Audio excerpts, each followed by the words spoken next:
months until the 9-month brain rot sets in 07.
You all chatters saying Pogo Arjan?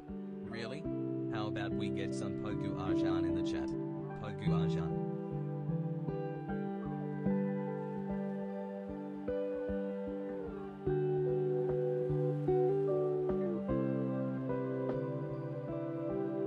Can't wait for brain rot white people happy.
Months, let's go.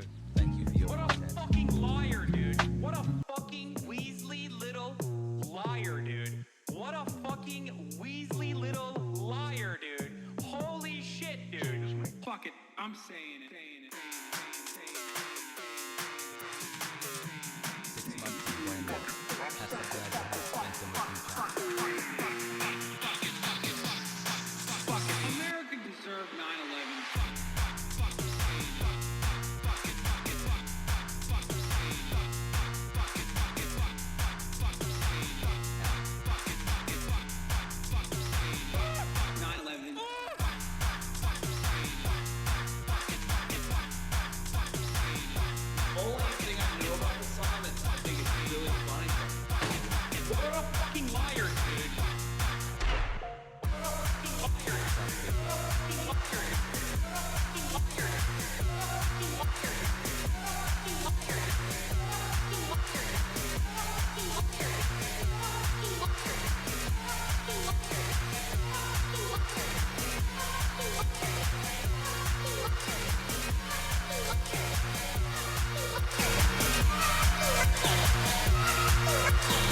What a fucking liar, dude. What a fucking Weasley little liar, dude.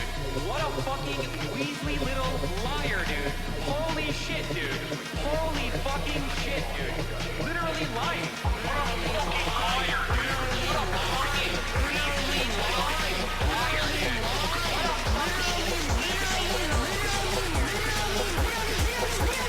holy fucking what the fuck?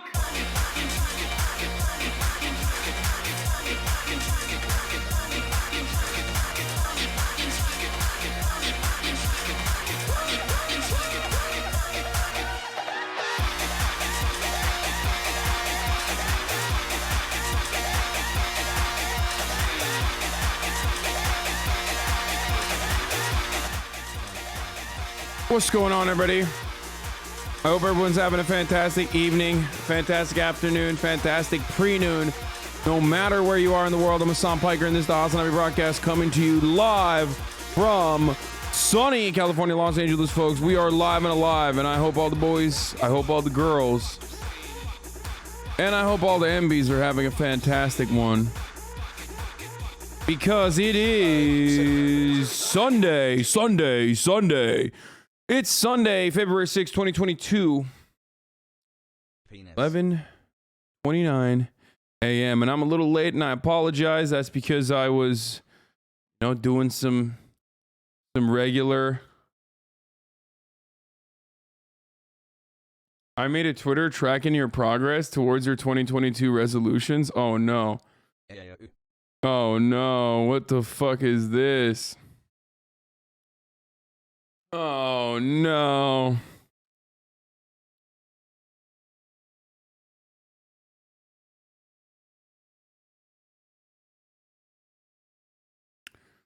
It is Sunday, folks. Okay, this is a beautiful day here in sunny California, Los Angeles. I'm having a great time despite the fact that I have baked ziti, okay?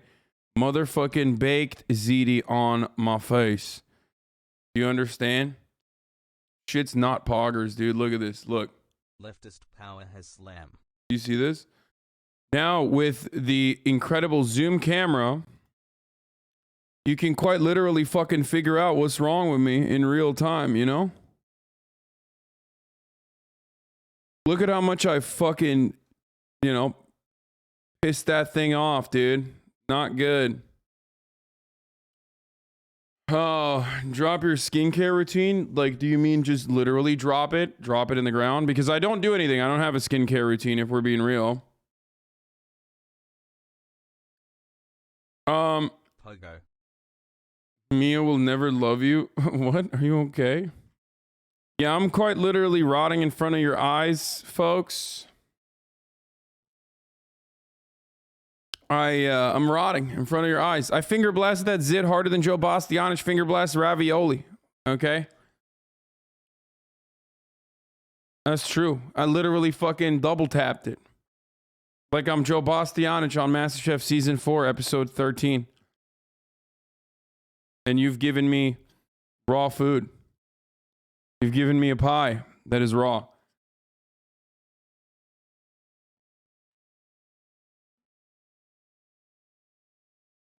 Anyway, I think you just need more water, like only water, no coffee or DC. Yo, dude, don't take away DC from me. Don't take away DC from me, brother. That face when you don't understand half the memes because they all relate to MasterChef now. Shut the fuck up, weeby. You fucking bitch. You fucking bitch, dude. You are such a bitch. I swear to God. This motherfucker, like, I've played more video games. He's the #1 video game advocate in this community, okay? There is no one that advocates for gaming as much as Weeby does. He's the #1 advocate for Marxist, Leninists, and video gamers all around, okay? And let me tell you something.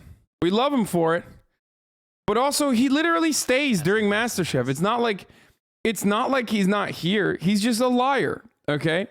He's just a Weasley little fucking liar. He definitely watches MasterChef too. Anyway.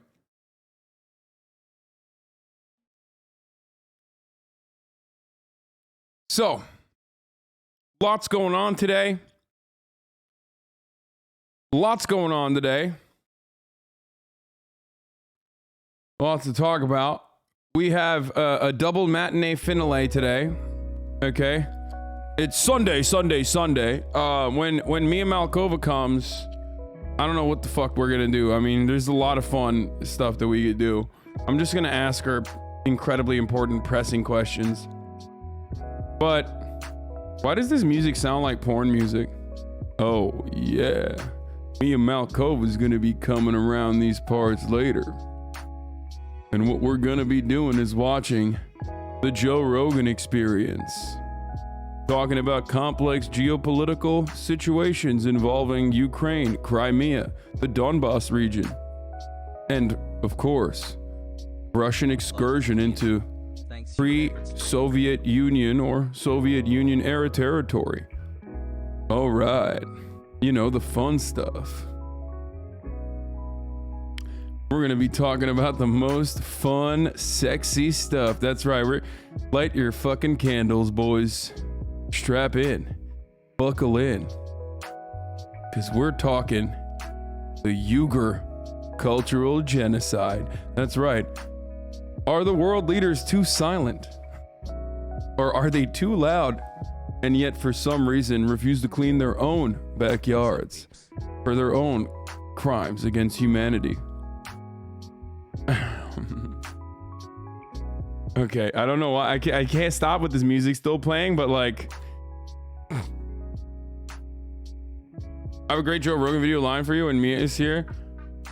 Stinker. So, anyway, regardless, we are going to have me and Malkova here. We're gonna hang out. We're gonna have some fun. And still zero bitches. My Tico's friends, don't forget to go out and vote. That's it. But before that, we are going to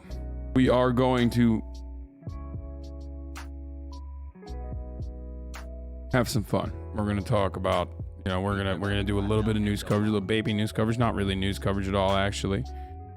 Okay. Found this video of former chief of staff under Colin Powell admitting to CIA in Xinjiang in 2018. What? I don't care about this, dude. Why would you send this to me, dude? Oh my god. It's like, dude, you literally get zero bitches, okay? Like, there is no better example that you just are like the biggest of turbo virgins if you're like on a Sunday morning when I've already made a joke about like how we're definitely not going to do something, right? We're definitely not going to talk about like the Uyghurs or whatever, or China. Okay. And you just immediately you hear and you go, oh, it's time. Like, I found it. Oh, he, you know, that's my code word. Time to show you like a video from some fucking CIA guy, or US Army chief guy. Like, by the way, the behavior that you're exhibiting when you send me video links like this is exactly the same as the people who are unironically fans of Ron Paul. For the record, like you are just like a Ron Paul guy, but you're 14. I don't know how you became like a Ron Paul guy where you're like, we need to bomb the Fed. We need to go back to the gold standard. I've been stockpiling silver in my backyard. Like, you're that guy. You're quite literally, you're that guy, but you're that guy for fucking, for your age group. I don't know how that happened. I've been buying Iraqi dinar. Okay. I've been buying Iraqi dinar. And let me tell you something.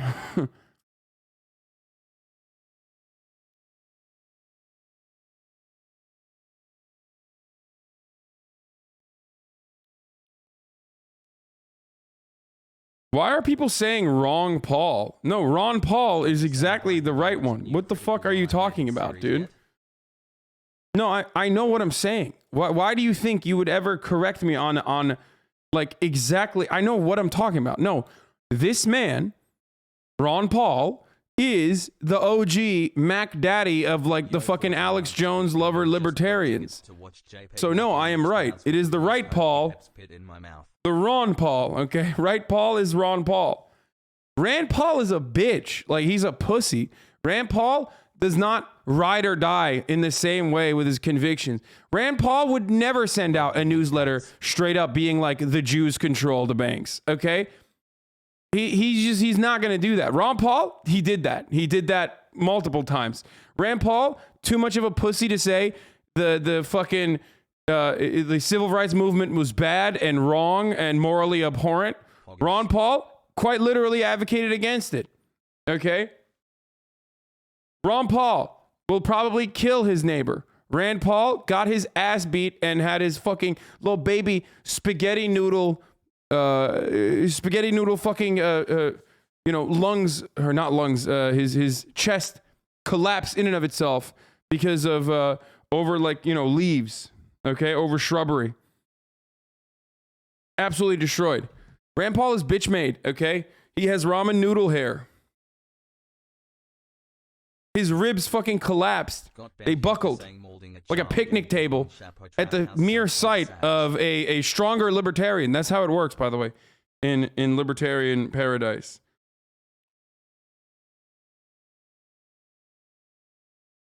Yeah, look at that. Look at this weak man, dude. Absolutely weak. Pathetic. Fucking pathetic, dude. A real libertarian would have fucking taken out an anti-material rifle and fucking vented this person, which is what I say now because I've been watching The Expanse. I say that now. I'll vent your head. It's the coolest way to say that you're going to put a fucking hole in someone. Like, you're venting. You're like putting a vent in a fucking spaceship.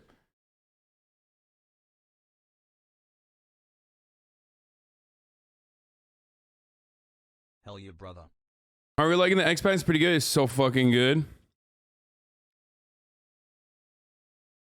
Want to tell you that I'm starting a YDSA chapter at my university. The goal is to benefit mutual aid funds and workers' class movements and unionization efforts. Thank you for all your teachings. Fuck yeah, dude. Proud of you. Good job. Hassle.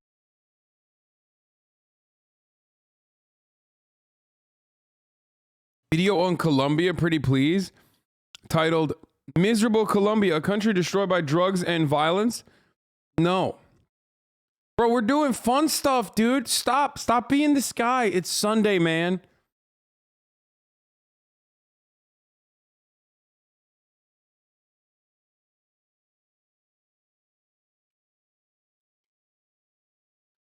Motherfuckers will complain that you do nothing while you get chatters to do this. I mean, this is something I stress all the time, which is that, like, I am one person, okay? I'm one person. I'm nothing. I'm just an entertainer for the most part.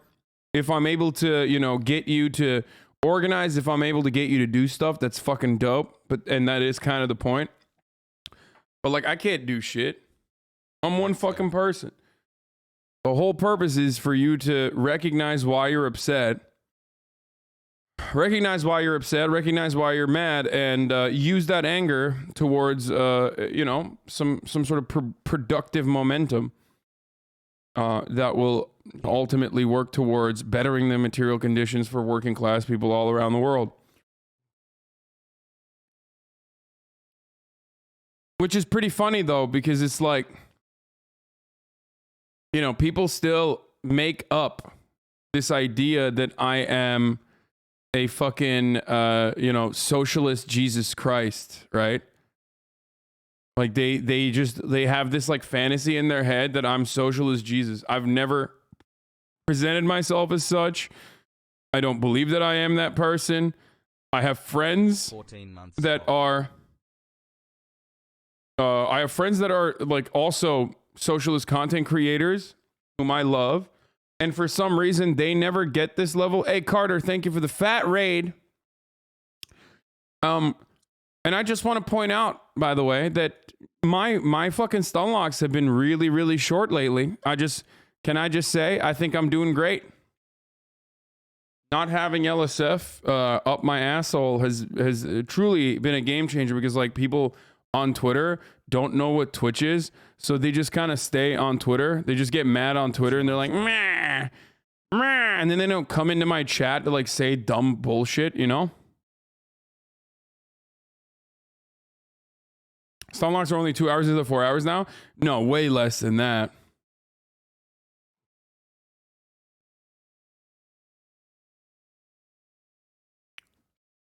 So on go individually solve systemic material and social problems enforced by USA instead of buying a car. Yeah, it's just like, it's stupid as fuck.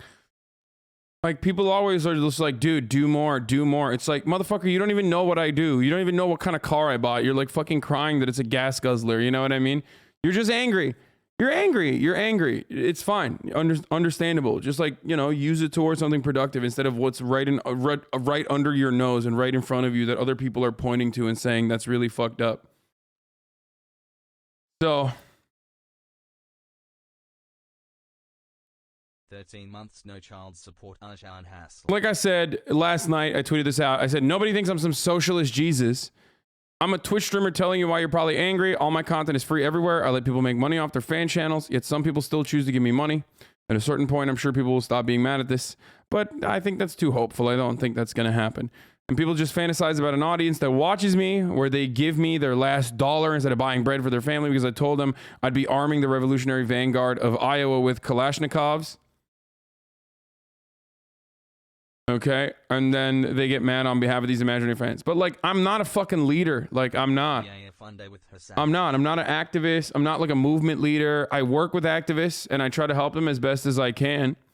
But I am not personally a fucking, I'm not like a revolutionary leader. And by the way, most of those motherfuckers on Twitter aren't either. Hassle 2 months in a row. You know what I mean? Like, they're not. They're just fucking crying. They're crying to their audience, making it seem like they can just be leftier than thou by posting. And it's stupid as fuck. You're not going to get shit done with posting. If that was the case, I would be literally the leader. I would be the leader of the American socialist left. And maybe the fucking global movement as well, as a consequence of like America's outsized power on international politics. But I'm not. I'm just a fucking dickhead who you know, likes to have fun. I give you $5 a month because you say funny shit like that and make me laugh. Revolutionary Vanguard in Ohio. I mean, yeah, that's what I mean. It's like so stupid. I burp into the fucking microphone and I talk about cussy. Shut the fuck up.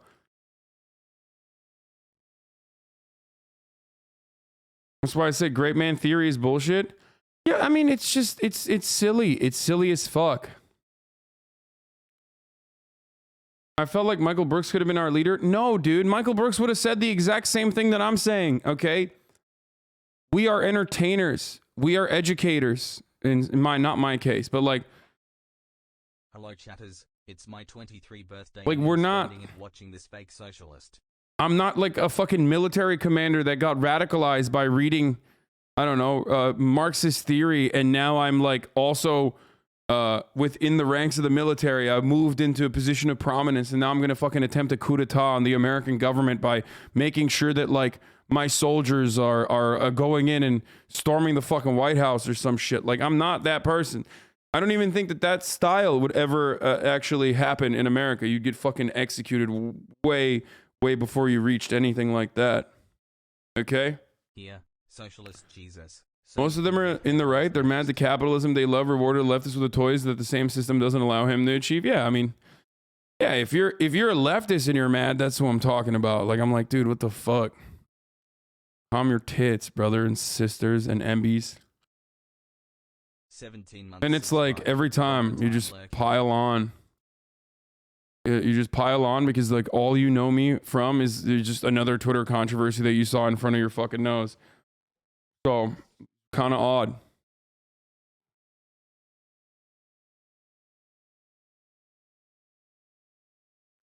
Don't you think there's a middle ground? You don't have to lead a revolutionary vanguard to do some good. Yeah, for example, I don't know, maybe what I could do potentially is build a fucking community on the internet that is a relatively safe space for educational content that's from a leftist perspective, that's also entertaining, so it's constantly growing to a broader audience, while, you know, maintaining leftist values, leftist principles, and making them more normal to a broader and more accessible audience. I think that's like something that I could do probably. I'll never do that. I mean, that's crazy to do, but... Can't believe you bought a car instead of Hey, giving. What is this? Just laying in bed. Gap. Gap, no for real. Gap. Gap. I'm gonna... What are you doing?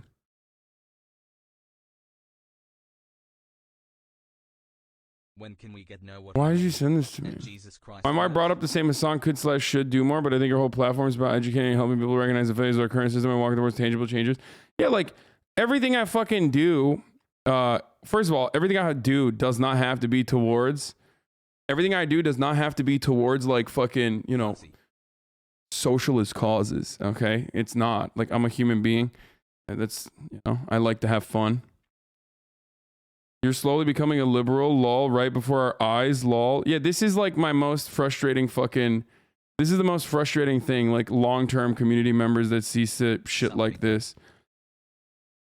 It's like very, very frustrating. It's like, yeah, dude, I'm a liberal. Yeah, you're right. I'm a liberal. Totally. You're right. Okay, so what? I'm a liberal. I don't give a fuck. Yeah, you got me. Okay, I'm a capitalist. I love capitalism. Okay, there you go.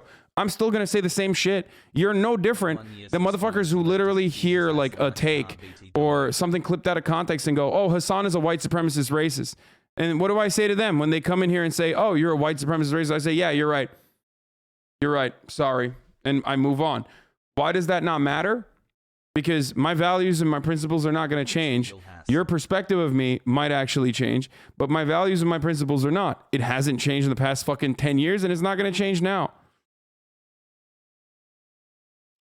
Everything I've learned about Hasan Piker has been against my will. Yeah, this is literally what it is. I just wish people stop talking about him. It's all pointless. Let's talk about serious issues. Yeah, it's just, it is so incredibly pointless. I don't know if there are two Hasans, one good, one bad, or if I follow two genres of people with wildly different opinions on the same dude. Every day on Twitter, everyone starts talking about a new guy, and I do not know about new people, enough people. I'm good. Come on now. Anyway, this is all I will say. If only you'd bought a car in the 180K range, it would automatically unlock socialized healthcare. Yeah, no, that's stupid. It's stupid. That stuff is really stupid. Like, it's an expensive and ridiculous purchase for someone who has the financial capability of doing that, and also much, much more. You know what I mean? That's the reality. That's the reality. Hasan's an entertainer and not a movement leader of any kind, but stunts like this give ammunition to the type of people who complain about champagne socials when the vast majority are broke as fuck and still manage to give away what little we have to help others.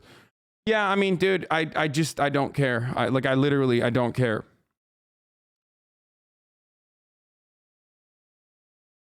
I feel like the leftist goalpost just keeps moving now. Sockdom's a liberal too. I mean, social democrats in American politics are still, if they are actual social democrats, they are still functionally and fundamentally, the unfortunate reality is still relatively leftist. This is not even me flexing, by the way. This is a meme that one of my editors made on his own for fun, okay? Oh, shit. Like, this is not me flexing, okay? And the funniest part about that is like, oh, dude, like, listen, I like Q, okay? I like Q. But, you know, him saying like, oh, he's an entertainer, not a movement leader. It's like, if you want a nice car, go buy a nice car. First of all, like, we saw that, okay? I tried to protect myself and I tried to protect my privacy. I tried to protect myself and my privacy when I bought a house, okay? And it didn't work that way, right? So, like, can you imagine what happens? Can you imagine how much larger of an issue it would have become if I never said I was going to buy a new car and I just went and I secretly bought it, and then it inevitably leaked that I had a new fucking car? Can you imagine? I've been literally leading up to like, I'm going to buy a car. I'm going to buy a car. I'm going to buy a car. I'm going to buy a car. I'm going to buy a nice car. I'm going to buy a Taycan. Like, there are probably 100 tweets that I've made specifically about purchasing a car, and they still fucking lost their shit. I literally called it out that I was going to buy a car. It's not the flex. It's fucking defense, dude. It's defense that I don't need to do.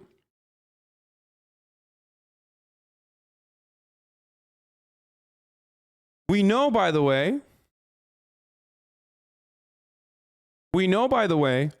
of what actually did happen when people thought I secretly owned a car.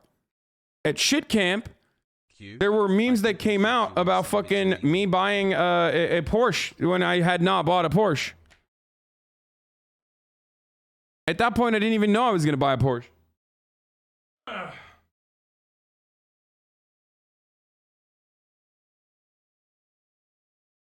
I've been in here for 13 Anyway, months. this stuff is not fun. This stuff is not content. Congrats on the new And it's car. really fucking annoying.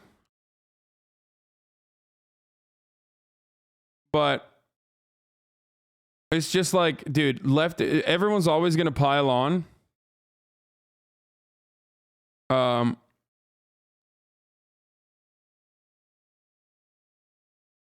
If anything, they're going to roast you for choosing a Taycan. Why? It's fucking dope.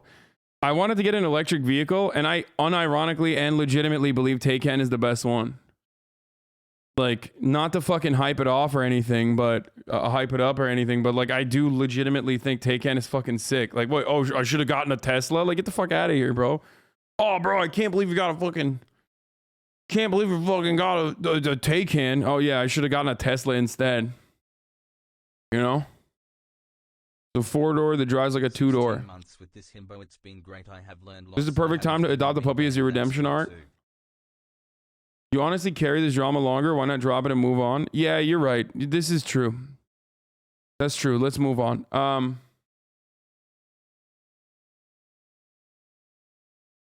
Best 14 months of my life.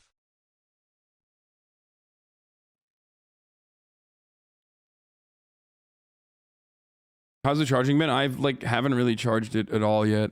I haven't driven enough to charge it. Anyway, let's blast off. Hey man, have you read about the Amir Locke shooting? It's insane how they're making him seem like he was in the wrong. First of all, I don't even think that that's happening. They tried to do that, but I did cover it. Yes, I covered it a couple days ago. So, you know, I don't know why there isn't a video out for it yet, but I can't believe you didn't disassemble your car into little pieces and gave every little piece to a chatter. It should be our car, not your car, and that's why you're a fake social. Have you scared your parents with Taycan yet? Wait, what? How would I have scared them? Anyway, listen. All right. Big day today. I'm blasting off. Hasan, I have given you my last $5. My family is now starving on the streets as I type this. Stop. I hope it can help cover the car payment. Thanks, Shut the fuck up, dude.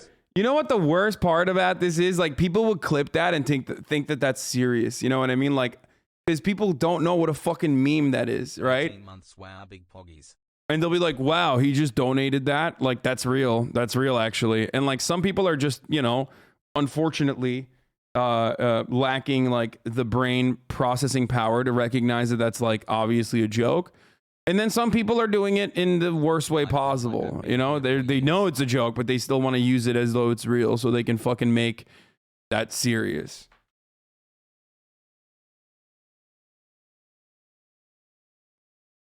I like that meme, by the way. That's funny. Big day today. We got a double matinee. 13 milliseconds sub brain rot incoming. 2 finales.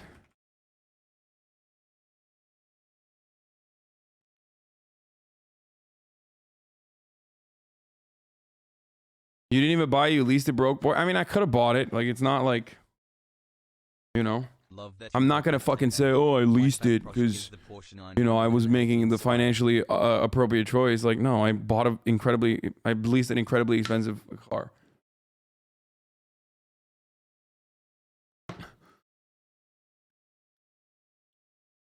Anyway. Buy me a car.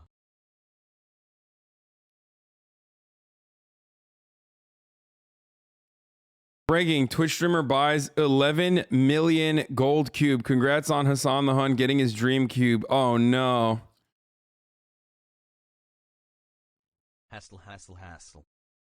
there's no way people will bite this bait. Like, there's just no shot. You know what I mean? There's no way they'll bite that. That's like too stupid. I can't wait for people to think that that's real. I hope they do. All right, big day today. We got a double matinee, 2 finales. You didn't even buy you least tighty broke boy Keckle and they First, we look at some memes as it's Sunday. Fun day. Then we dive right into MasterChef I now own season 6 finale. Then finish Pokemon, Zelda, Islam, Pokemon Zelda Sunni Shia Conflict Edition before Mia Malkova comes over.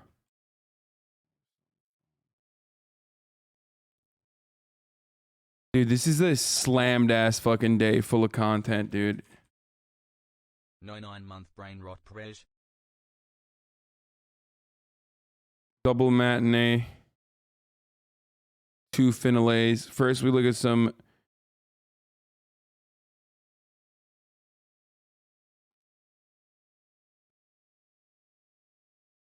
Yo, 2-month sub and I don't even follow. They're gonna cancel you over Mia? Wait, why? You are not gonna do all that before Mia comes around? Who are you fooling? No, I'm jumping right into it. Like, we're not even fucking around, dude. Oh shit, I forgot to put a meme in there. No, don't, no, no! Delete it, delete it, delete it. Nobody saw that. I did not post that. I did not post that.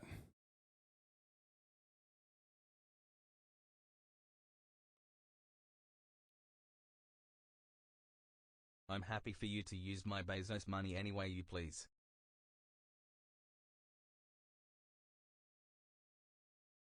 Post the gold cube.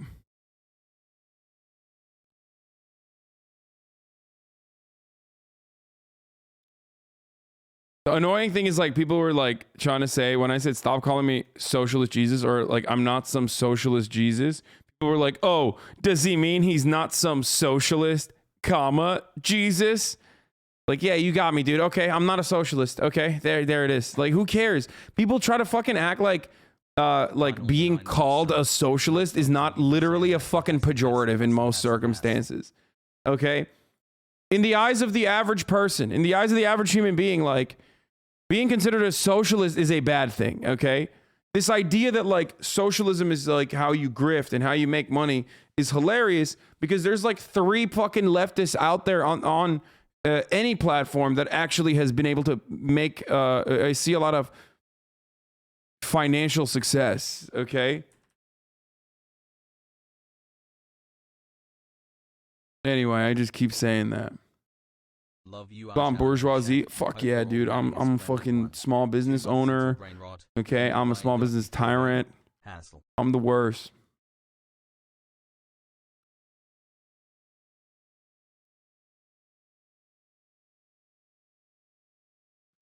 Bro, I swear to God, if you make me watch SNL today, I'm unsub. But the more you use the term, the less stigma it has. Yeah, I don't have a problem with the term. I like the term. I think the term is appropriate. It's just that it's silly whenever fucking other leftists are like, bro, you're so stupid. Anyway, blasting off, boys. Come on.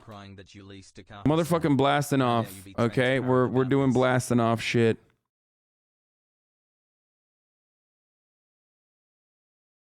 I literally researched that for a thesis about words meaning what people mean by them instead of their ontological meaning. 9 months. Time to have a little sub hash, baby.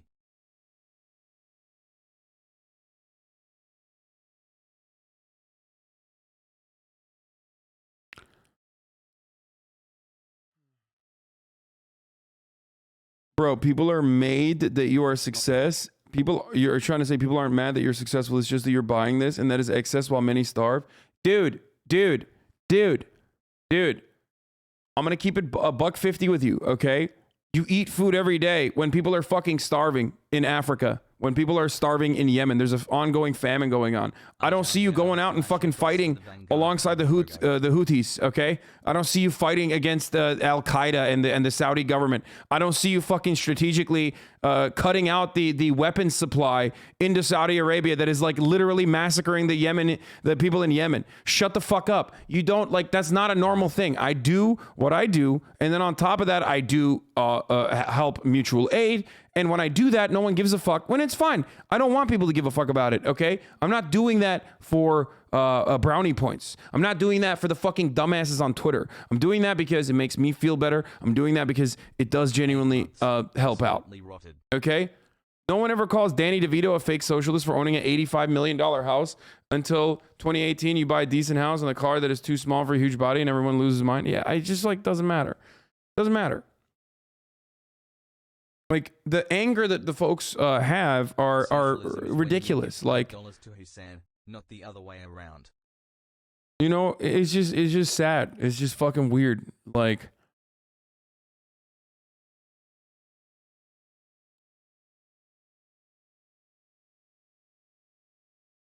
and ultimately, a lot of that just literally revolves around like, dude, it's really fucked up that you're not a real leftist. I'm a real leftist because at this stage that I'm at in my media career, I haven't gotten the financial the prominence. Or if TikTok's gonna be fuming about Mia coming over, yeah, I know. So Kanye's on his fucking divorced dad arc. I've seen this. Oh my god, I saw this video before. What is this? Okay.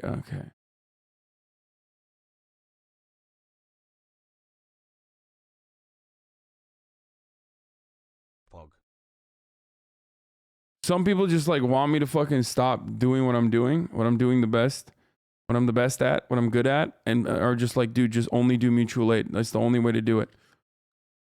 And then others are just like, it's all back to like transparency and accounting. It's like, I need to hold you accountable by fucking figuring out how much money you spend on what, so I can keep doing your accounting. When we know that shit is like obviously awful and a never-ending, endless, idiotic bullshit, you know? Good take. NFT you know what's really fucking upsetting about this? Is like a lot of people into cryptocurrency, it's guys, right? It's mainly guys, I'd say, in the space. The one thing that we had over women is that we could make fun of the astrology shit. And we managed to True! Yo! That's really funny. Oh no! Oh no! Oh no, this is male astrology! Up with something even dumber than that. We managed to come up with something even stupider than astrology. That's a great take. Shit. That's like, a fucking great take and hilarious as well. I have said that. No, I mean, I've said, of course, that like fucking the alpha beta stuff or the NFT crypto shit is like male astrology, but the way he delivered that is pretty funny. I like it. Like this is an own goal, guys. This is an own goal. Wow.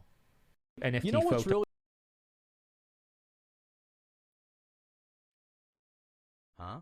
It is literally like buying a star. It's like it's basically, like I said, back in the day, what is this, sanest parasocial viewer? Back in the day, you would literally say, if you believe that, I gotta bridge this up. What the fuck? What the fuck is this, dude? What is this? Vey, I hope you read this, because I'm fucking mad. Your streams the last few weeks have been god-awful. Every stream is invaded by the most attention-starved, gossip-hungry, shitty dregs of Soda's fan base, begging for a little bit more detail on your relationship. He's constantly advertising it on his stream. You gave him the streamer role in the Discord so everyone can see you together on the sidebar and know exactly what you're doing when you go on mobile. You keep doing this cutesy beat-around-the-bush thing, bringing up that soda can guy, but it's not cute. It's fucking annoying. I'm not a soda fan. He's a boring loser. A shit-pure streamer who got successful during a time when Twitch was a barren wasteland, and now coasts along using the friends he made along the way as content.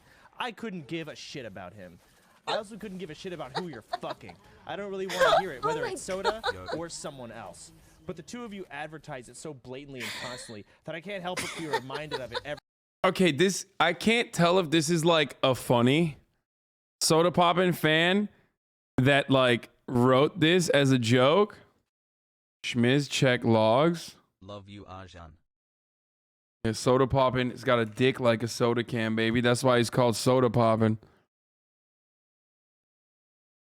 Every time I tune in, I don't want to hear it. Wait, no, this is like an actual Vay, like, this is a Vay simp? No shot. No shot. So I can't tell if this is real or not. Like, I can't tell if this is real or not. Like, this guy, I can't tell the soda poppin' relationship. I don't know if it's real or not. I don't even know. I haven't reached out to soda poppin' to confirm or whatever. I don't fucking know. And even if I did, I would never tell you. Oh, their fucking name is Schniz? Look me up. Keep tabs. Ban me. Do whatever. I don't care anymore.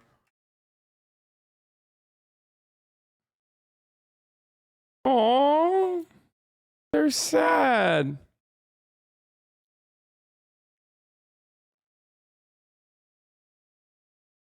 I love you all. Thank you, Hasan, for keeping me sane. Anyway. Yeah, I mean, that's pretty funny.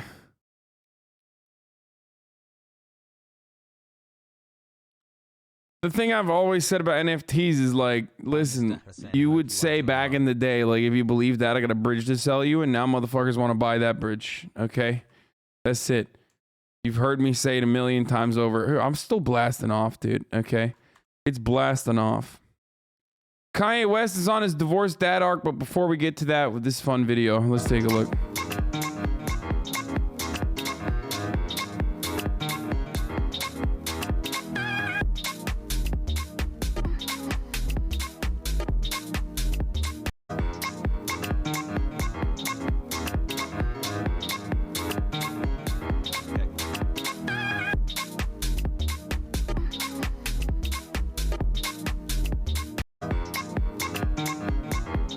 I love, oh God. I gotta get a dog. Kanye's on his divorced dad shit. Yesterday, Kim accused me of putting a hit out on her. Let me get this straight. I beg to God. I beg to go to my daughter's party, and I'm accused of being on drugs. Then I go play with my son, and I take my Akira graphic novels, and I'm accused of stealing. Oh my God. Like, this is sad. This is a sad situation. What the?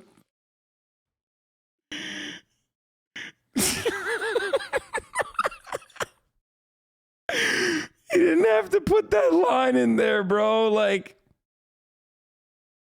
7-month streak, baby. Like, he did not have to add the fact that, you know, his graphic novels, his manga, he was like taking his manga back. You know what I mean? That.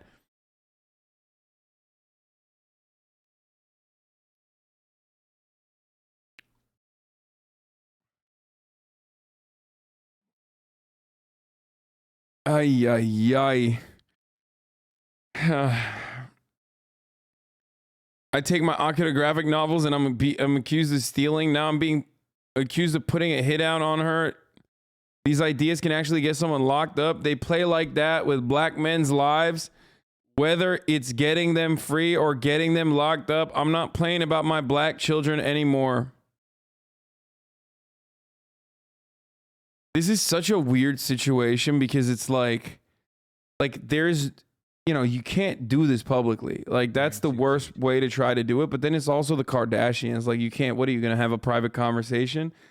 I feel like when shit like this happens, you actually have to have like lawyers present. You know what I mean?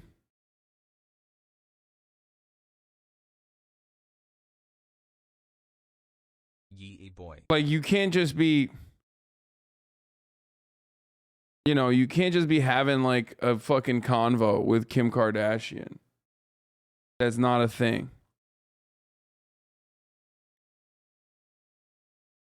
I don't know.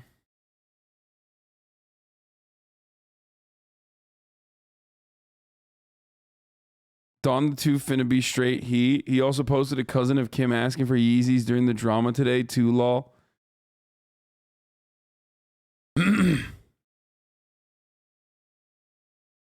All subs get a ride in the I mean, dude, I said I retweeted one of my notorious fucking haters who said I was a racist, who I mean I think is really funny. What's his name? Paulin or whatever? Because I do Bryce. Like I think he's right. Like I think he's right for saying a pedo gets exposed on the app every 47 seconds. I wouldn't want my kid using it either. Plus, the way the internet talks about him, I'm not surprised he doesn't want his kid exposed to that. Like, I don't think 13-year-olds should be on fucking TikTok. I don't. It's terrible.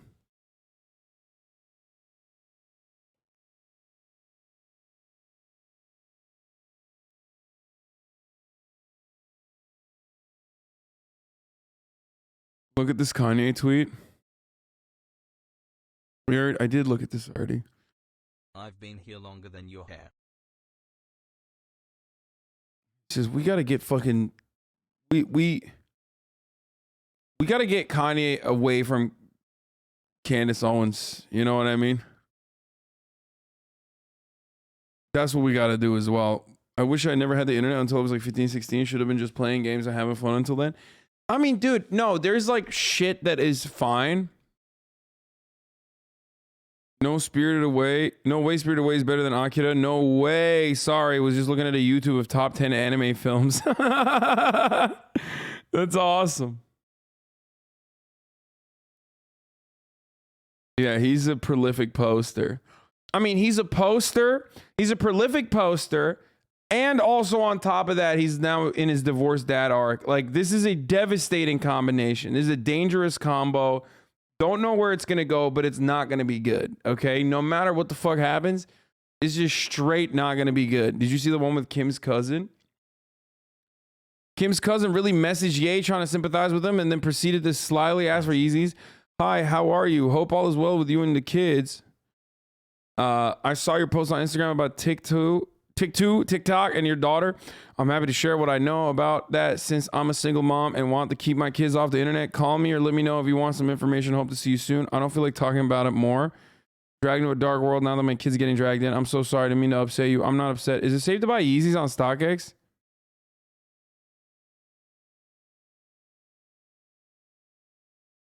Andrew wants belugas? Are you fucking serious?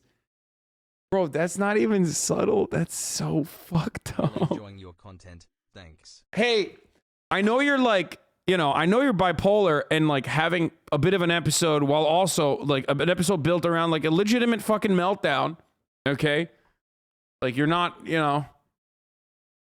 But let me just use your child as a way to fucking start a convo. So I can then turn around and ask about fucking Yeezys that I want to purchase. Don't ask me about Yeezys right now. This is an example of Kim's cousin agreeing with me about TikTok, then proceeding to ask me. Dude, Kanye West really does talk in all caps. I'm sorry. He does. Like, if there's one person who just straight up talks in all caps, it's Kanye West. This is an example of Kim's cousin agreeing with me about TikTok, then proceeding to ask me for some Yeezys afterwards. Her other cousin, Kara, called me saying she agreed with me. Then she then says she would speak out publicly, which she never did. Then she suggested I take medication. My dad didn't have money or a public voice when my mom destroyed me and his relationship. I do this. Wait, what? When my mom destroyed me and his relationship, I do this. Wait, he's saying Donda destroyed his dad? Like his mom destroyed his dad? I did not know that. At HasanAbi, I thought he Kanye loved his got mom. Kim's number. At HasanAbi, Kanye got Kim's number. Nah, Kanye is valid and probably airing it out because he's getting gaslighted. Yeah, no, I get it. I get it. I get it because it's like weird, right? You can't have like a private and normal conversation with the Kim Kardashian family, with the Kardashians, because like they can literally control the media narrative. Like they can literally control everything surrounding your life. Everything but controlling you personally. God, that's got to be fucking crazy, dude. That actually has to be so insane. Just think about that for a second. You buying a truck as Chud. You're fucking with a family that can like just control your life. They can make you crazy. You know how like some people think that they're being gang stalked, or like there's that like schizophrenic paranoia, that delusion. Like a lot of paranoid schizophrenic people feel as though like the entire world is like united against them and everyone's like talking to them and shit. Like the Kardashians could literally do that. Like they physically as a family are like the Clintons, right? As a chatter pointed to. So like they could do that if they wanted to. They could fuck with Kanye West in that way and like break his fucking brain.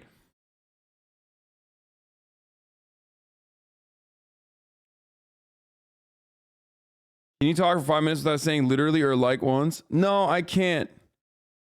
I can't. And also there's nothing wrong with that, man. Yeah, I fucking say literally and like once. I talk for 12 hours a day or 8 hours a day. Try to hold a conversation that people will consider to be entertaining for more than 3 minutes, okay? I do it for 8 hours to like a stadium full of individuals, so I'm good, I think.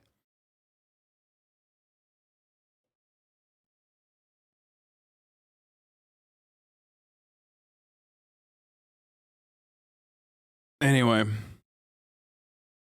Kanye created the Kardashians, brother. Don't get it twisted. Okay, bro.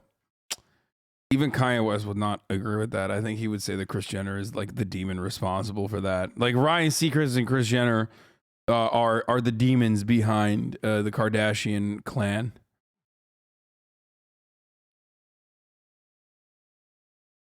Anyway, my dad didn't have money or a public voice. My mom destroyed me in his relationship. I do this for every parent on either side whose kids' futures are being one-sidedly controlled. Yeah, no, this is full-blown divorce dad shit.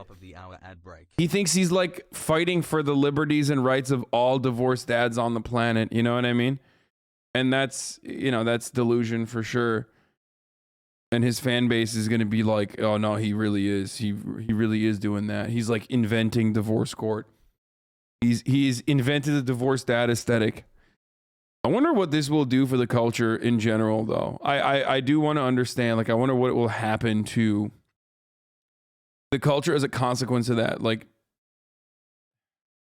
anyway, I don't even have the right to get angry as a father without being called erratic. I gave that family the culture. If they, as a whole unit, keep playing games with me, I will take that culture back. A father should never have to beg for the location of their children.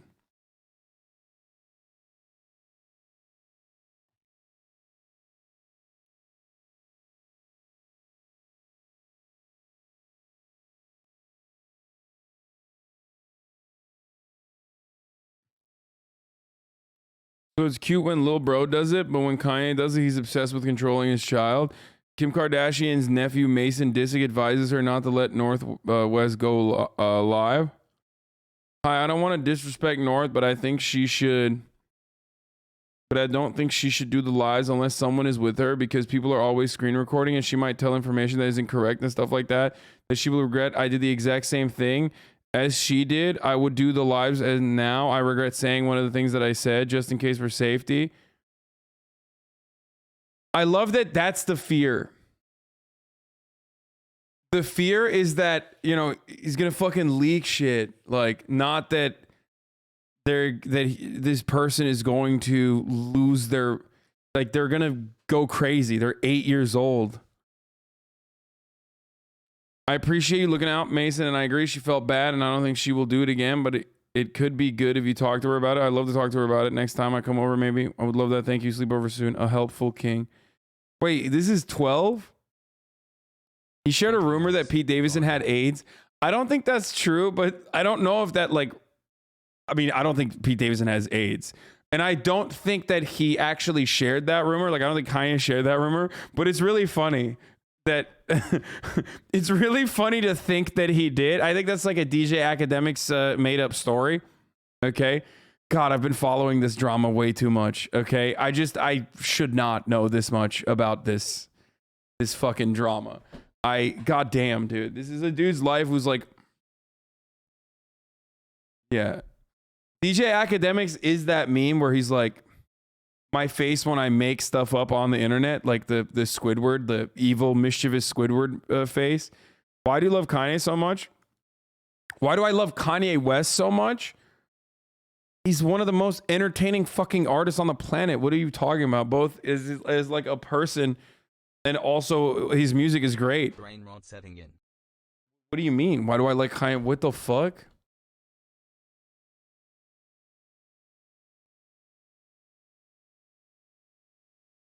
Except it was TMZ, not academics. Our man is content brand. Why the fuck do you think he likes him? Yeah. I mean, dude, he's also incredibly disappointing in a lot of instances. Don't get me wrong. I mean, he has been very, very disappointing. Like, it just sucks. Like, absolutely sucks. And people that say, like, oh, he's objectively a bad person. Yeah, I mean, dude, everyone's bad, okay? Everyone's fucking bad. Straight up, everyone's bad. Yeah, Kanye West is bad in the same way that you are bad, okay? You're not a good person. The only difference is that Kanye West is a bad person in front of, like, the entire planet. You're a bad person in secret, so you can hide it. That's it. That's literally it.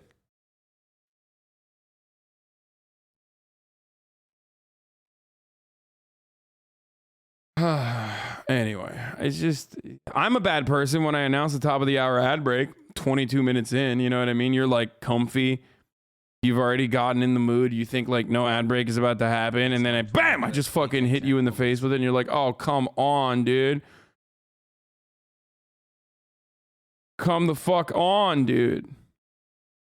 Right? But then I tell you like, listen, it's all good. Like you can avoid those ads if you want an ad-free broadcasting experience before we get into fucking MasterChef finale. Okay?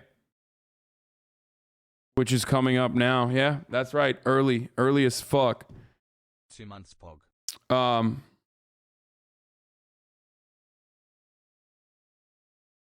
Yeah, now, dude, I got me and Malkova coming over soon. I have to fucking do this. Are we gonna take a break from MasterChef after this season? Season 6 kind of mid. Hell's Kitchen is better.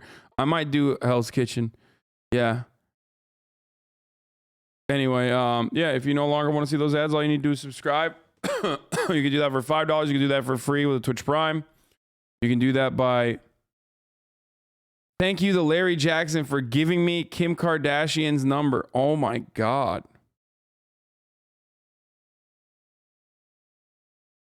Dude, I mean, this is not good.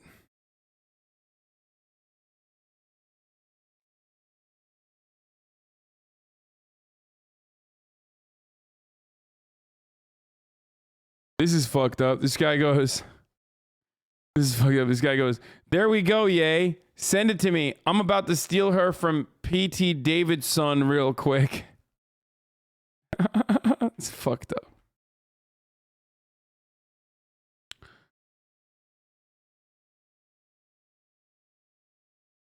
Anyway, MasterChef kids might be fun to show how pathetic we chatters are. No.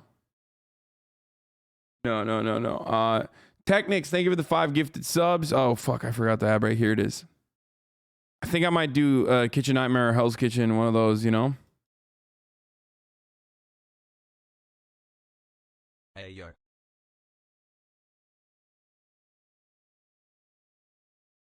What? Total frat move? What the fuck is total frat move? Why did you link me a totalfratmove.com article? Me simply mentioning that, people in the chat accidentally seeing that alone will give them more fucking traffic. Okay? Like people accidentally clicking into the stream and then accidentally clicking on that meme. The 27,000 people that are in here. Okay? Will give them more traffic than they ever will get for the year. You understand that? Like total frat move. What is this, 2010, dude? Am I in college right now? Like that's it. They just saw the biggest bump on their AdSense. Like they will never. I didn't even know it existed. I didn't know that website as a whole existed still. Incredible. I mean, great. I love to see it. Love to hear it. Makes me happy that they're fucking still around, you know? Great.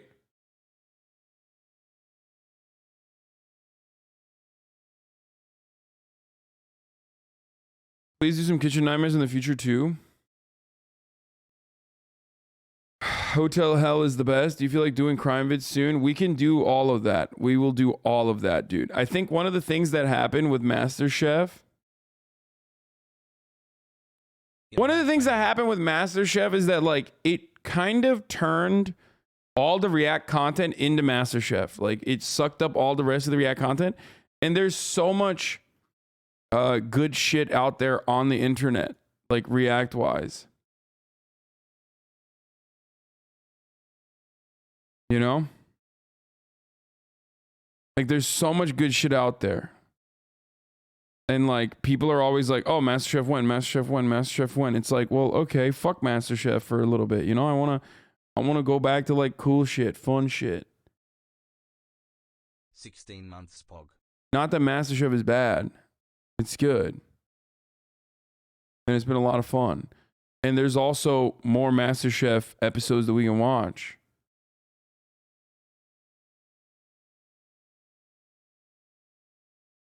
Anyway, season 4 Hell's Kitchen is the best, to be honest. The characters are so good. All right, let's get started. It's just like we OD'd a little bit. I think we like blasted off too much on MasterChef. I'll post it. MasterChef this early.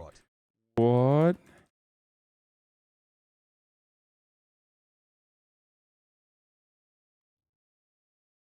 Finishing it in.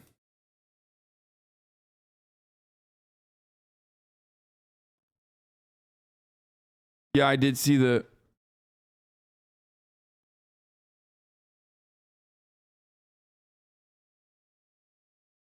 this dude is joking, right? Has he talked about the killing of ISIS leader last night? First of all, that wasn't last night. That was like the beginning of the week. Dude, I've YouTube videos out already on it. Like, homie is watching from dial-up, dude. He's just like, he's on a rotary phone. Homie figured out a way to watch this on a rotary phone on a dial-up internet. On a landline. Welcome to the MasterChef Grand Finale, the biggest culinary event of the year. This country's 2 greatest home cooks are about to battle it out to determine which one can be called America's next MasterChef.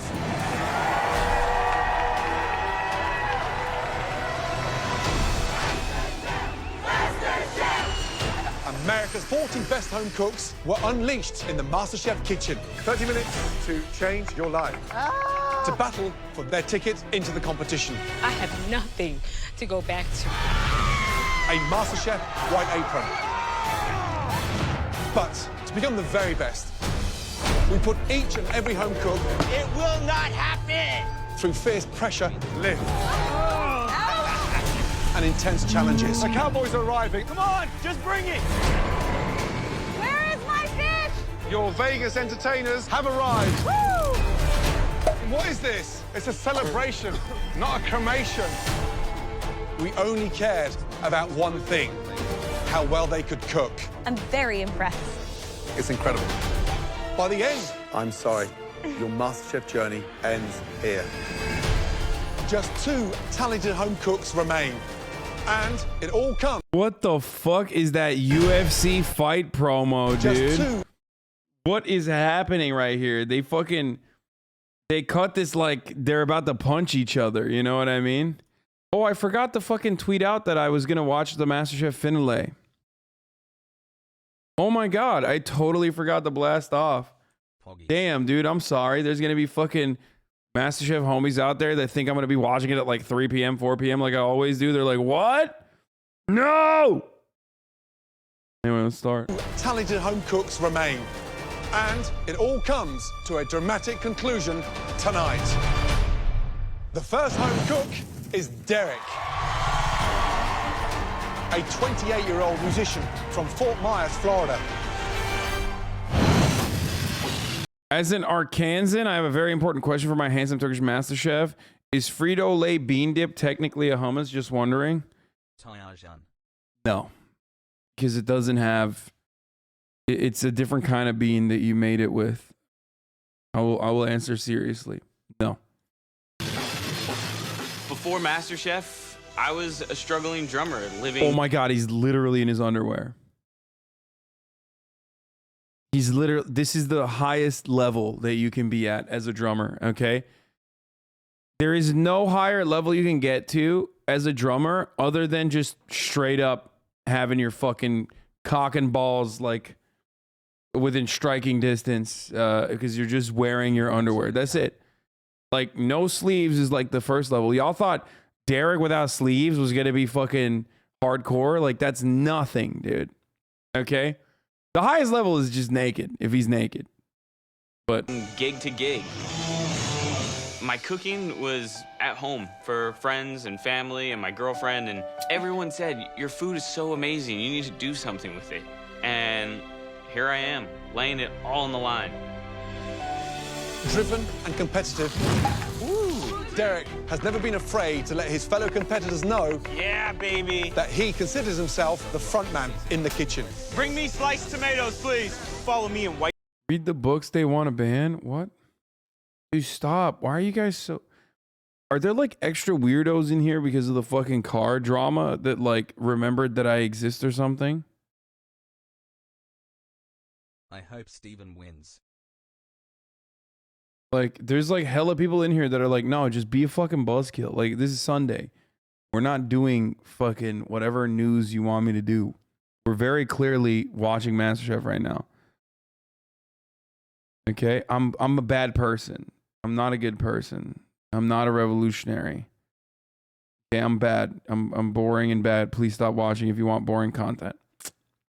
Wipe the plate. Yes, sir. Thank you, Derek. And challenge after challenge, Derek. He has presented us with dishes worthy of the world's finest restaurants. The presentation is gorgeous. The first time this competition, Derek. Or rather because, me and Malkova's coming on stream? That's why. Yeah. The That's... trophy, the money, the title, the cookbook. Oh my God, he's doing the drumsticks. My life. Will Derek's sophisticated palate and stunning plating be enough to take home the title of MasterChef? The only hurdle that stands in Derek's way is Claudia, a 31-year-old events manager from La Mesa, California. Me and my daughter live in a one-bedroom apartment where we share a bed. And winning MasterChef would completely change me and my daughter's life. Being a single mom, I have to be able to show my daughter that no matter what we've been through in our lives, you simply cannot give up. I really hope Claudia wins. Managed to transform rustic dishes by harnessing the culinary power of a Mexican heritage. Tell me about the dish, what you doing? I am making a sweet corn tamale. I'm making a tres leches birthday cake. Wow. It's a pork cheek tostada stack. You're playing to your strengths again. I love that about you. Dishes worthy of the biggest cooking competition in the entire world. It's delicious. I love it. Dang. You are here for a purpose, and that's to become America's Next MasterChef. I'm super, super proud of where I come from, and I want to be able to show the judges that Latino cooking is definitely worthy of winning this title. Tonight, can Claudia's authentic modern Mexican flavors be enough to take the title back to La Mesa, California? I think they're skill-wise pretty evenly matched up. Derek is probably a little bit better than Claudia. Claudia has not shown, or Claudia has not demonstrated diversity as much as Derek has. But I do hope Claudia wins. You know what I mean? I do. I want her to win so bad. I think she's great. You're literally saying that because you hate women? What? I want Claudia to win. What the fuck are you talking about? I love her. I'm just giving an honest assessment that like she's a little bit leaning on Mexican cuisine too much throughout the entire fucking show. She did that. But Derek, on the other hand, is really fucking cracked. Like, he is really good. He's been a villain the entire time, and Annoying, and you know I go off vibes. You know I go off vibes. The one thing I will say, though, here, Derek has some sleeves on. So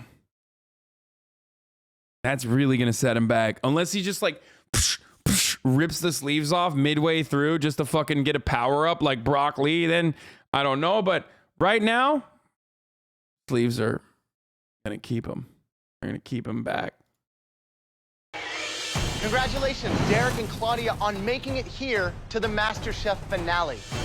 You had to beat so many talented competitors to get to where you are standing right now. But tonight, they have returned to this kitchen to cheer you on.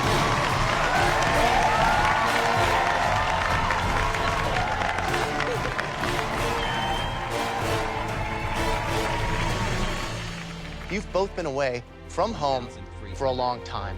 Derek, you've talked about your mother a lot. What do you think that she would say to you? Today, she would just come out here and tell me to make my dreams come true. Let's find out exactly what they would have to say. Please welcome your family and friends. Yeah, baby! Your girlfriend, Kimberly. Dad, Kyle. Dad. What's up, son? And your mom, Stacy. Hi, Mom. Damn, Tommy's fucking rocking it, dude. What a fit. What a fucking fit, dude. God damn, Tommy. Just to stay very focused because he's got what it takes to do it. I'm very proud of him. Claudia, how are you? Bro, the fucking delay is so major, and it's definitely on my end. Oh my God, I can see it. I can see it on my end. Fuck, dude. What is happening right now? Okay, let's look at the performance. Got a phone call for a job in a little bit. Memory at 15.5, CPU's at 12%. OBS is using power usage very high. What is going on right now? Memory's at 48%. Is that a lot, chat?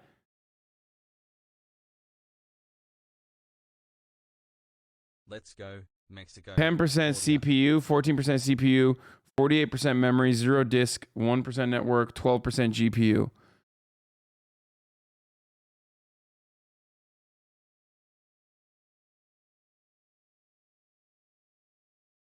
It's not that bad for a Monday night stream. I mean, dude, I can see it. I can see the delay.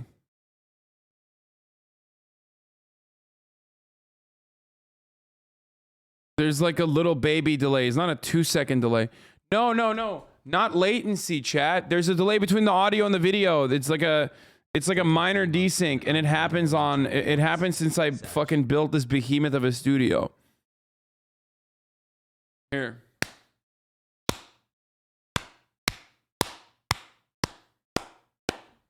Do you not see it?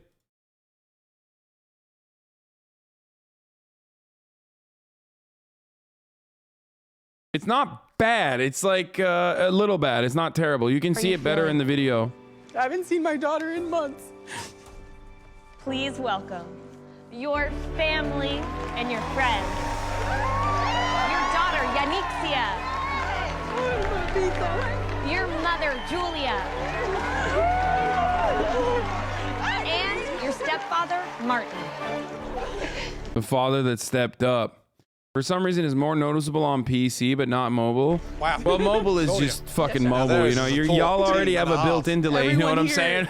Means so much in my life, but this little girl right here is the reason why I'm here. You know? Julia, did you know that she had within her what it takes to get to the MasterChef finale? Yes. Her strive in life has been very, very strong always. And I'm very proud of her. Thank you, Mommy. Incredible. Family members, please say your final goodbyes and wish your loved ones good luck. This is it. I'm good. I know you are.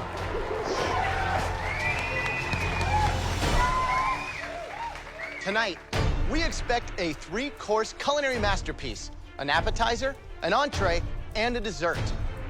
You'll each have 10 minutes in the pantry to get everything you need to cook us the best 3-course meal of your lives. Your 10 minutes in the pantry starts now.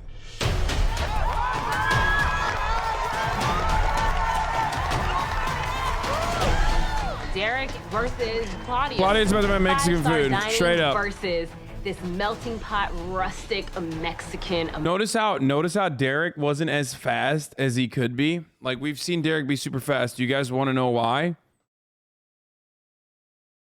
Because he has sleeves on. If he had taken the sleeves off, the aerodynamics would be going crazy. Derek would be lapping. Okay? He'd be literally lapping Claudia. Like, Amazing food. It's gonna be tough. I don't know who's gonna win this. For Derek, this is the biggest concert of his entire life. And to Claudia, this is her chance to start a new life for her and her daughter. My vote is for Claudia to win this whole thing. Derek and I, we've had our differences in the past. It's time to bury the hatchet. I want to support Derek. I think he's going to do a great job.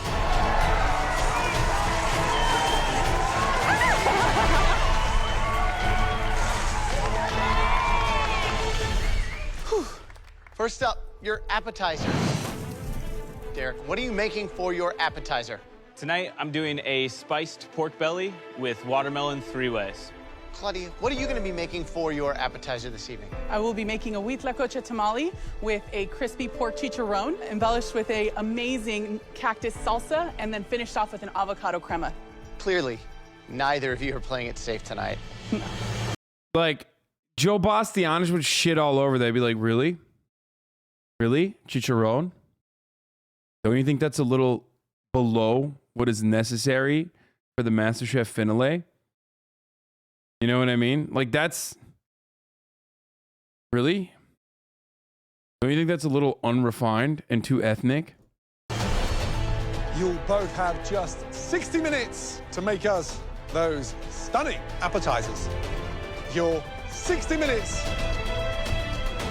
starts. Actually, that's not true. Joe does ham it up on the finale. He like literally is like, "You're the greatest. I love this." You got this, baby! Today, I'm setting the bar higher than anyone. I'm gonna crush it. I'm crushing the bar. I'm bringing my plating in this finale to a whole nother level. Today is do or die. I have been preparing for this day for the last 5 years. I don't even think that Derek knows what's about to hit him. This is truly the most electric, the most explosive cat fight in the kitchen. Wow.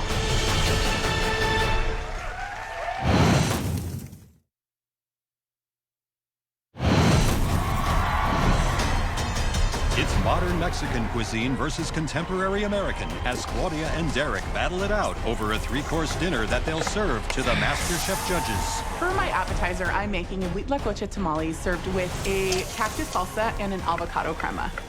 I'm doing a spiced pork belly with watermelon 3-ways. Wow. What? Christina Graham, this is it. Derek's adventurous appetizer, the spiced pork belly. It's rich, it's elegant, it's luscious. Unctuous. Derek is really going for it. He is not holding anything back. Big question tonight. What the Can fuck you is braise that? a pork belly in an hour? It's so hard because you got to get it crispy as well, right? So it's like cooking it twice. And then Claudia. What is a watermelon 3-ways, dude? On a fine dining plate. But I think it's really interesting that she's putting wheat lacocha in there. It's that sort of Which is- fermented. Where is the rib corn? Or deep. We It's a demand the Mexican rib truffle. corn. If she can get it right, that dish is a home run. All right, I gotta pee. I'll be back. 30 minutes gone, 30 minutes to go. Halfway, guys, let's go. All right, Claudia, how you feeling? I am feeling great, Chef. How'd you give a tamale finesse? How'd you get it looking good? I'm going to be bringing all of those Mexican flavors, you know, an avocado crema, you know, some of those squash blossoms to really elevate that plate. Mexican cooking has been underrated for so long, and that's exactly why I came here. I wanted there to be a Mexican MasterChef. Yes, tamales! Good luck. Yes, Chef, thank you. Woo. Come on, Derek, you got this.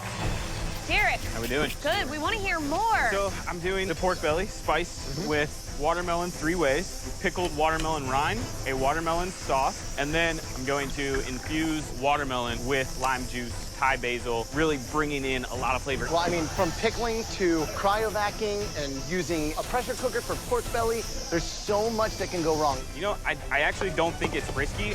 When you see it, you're gonna be like, wow, this is Derek on a plate. Good luck. Thank you. Ooh, look at you, Derek. That is amazing. A lot of jeopardy with Derek. has never done these techniques, never used a cryovac machine. He's doing a pressure cooker. That needs to braise for at least 40, 45 minutes. And then you got to take it out. And then you got to get the fat crispy. Yeah, for sure. How does Claudia look? Claudia is elevating a tamale to the fine dining aspect. Tamale, it's time to come out. Careful with that. There you go.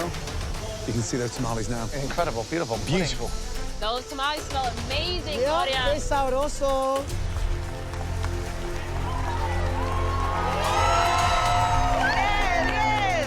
That's extraordinary.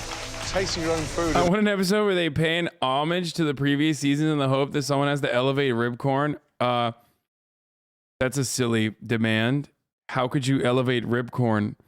It's already the most elevated form of American cuisine. What do you mean? Then crying. Wow, that's a first. It's like asking to elevate ortolan. You know what I mean? It's not possible. It's stunning. It's decadent. It's incredible. Ribcorn. No one has ever tried it before. That's for me. Yeah, nice, Claudia. I wish you could taste that. I wish you could taste that. Someone said, would you repaint the Mona Lisa? Come on, Chad. Oh, sure. Yes. Oh! Butter. Yeah. Oh, I'm coming. Oh, here we go. fuck! Last 10 minutes, guys. Come on. That's juicy, bro.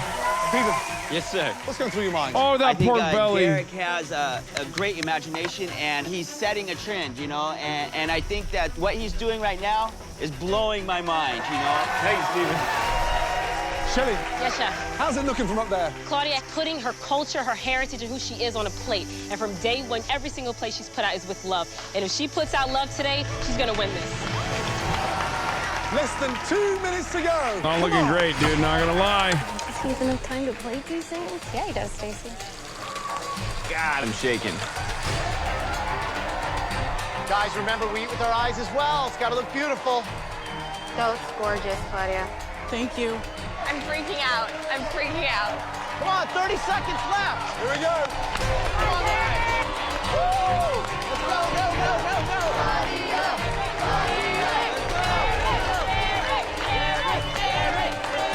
Bro, I've never seen some shit like this, dude. Homie really did watermelon 3 ways. Like, I don't know how that was a possibility. He shaped it too. 5,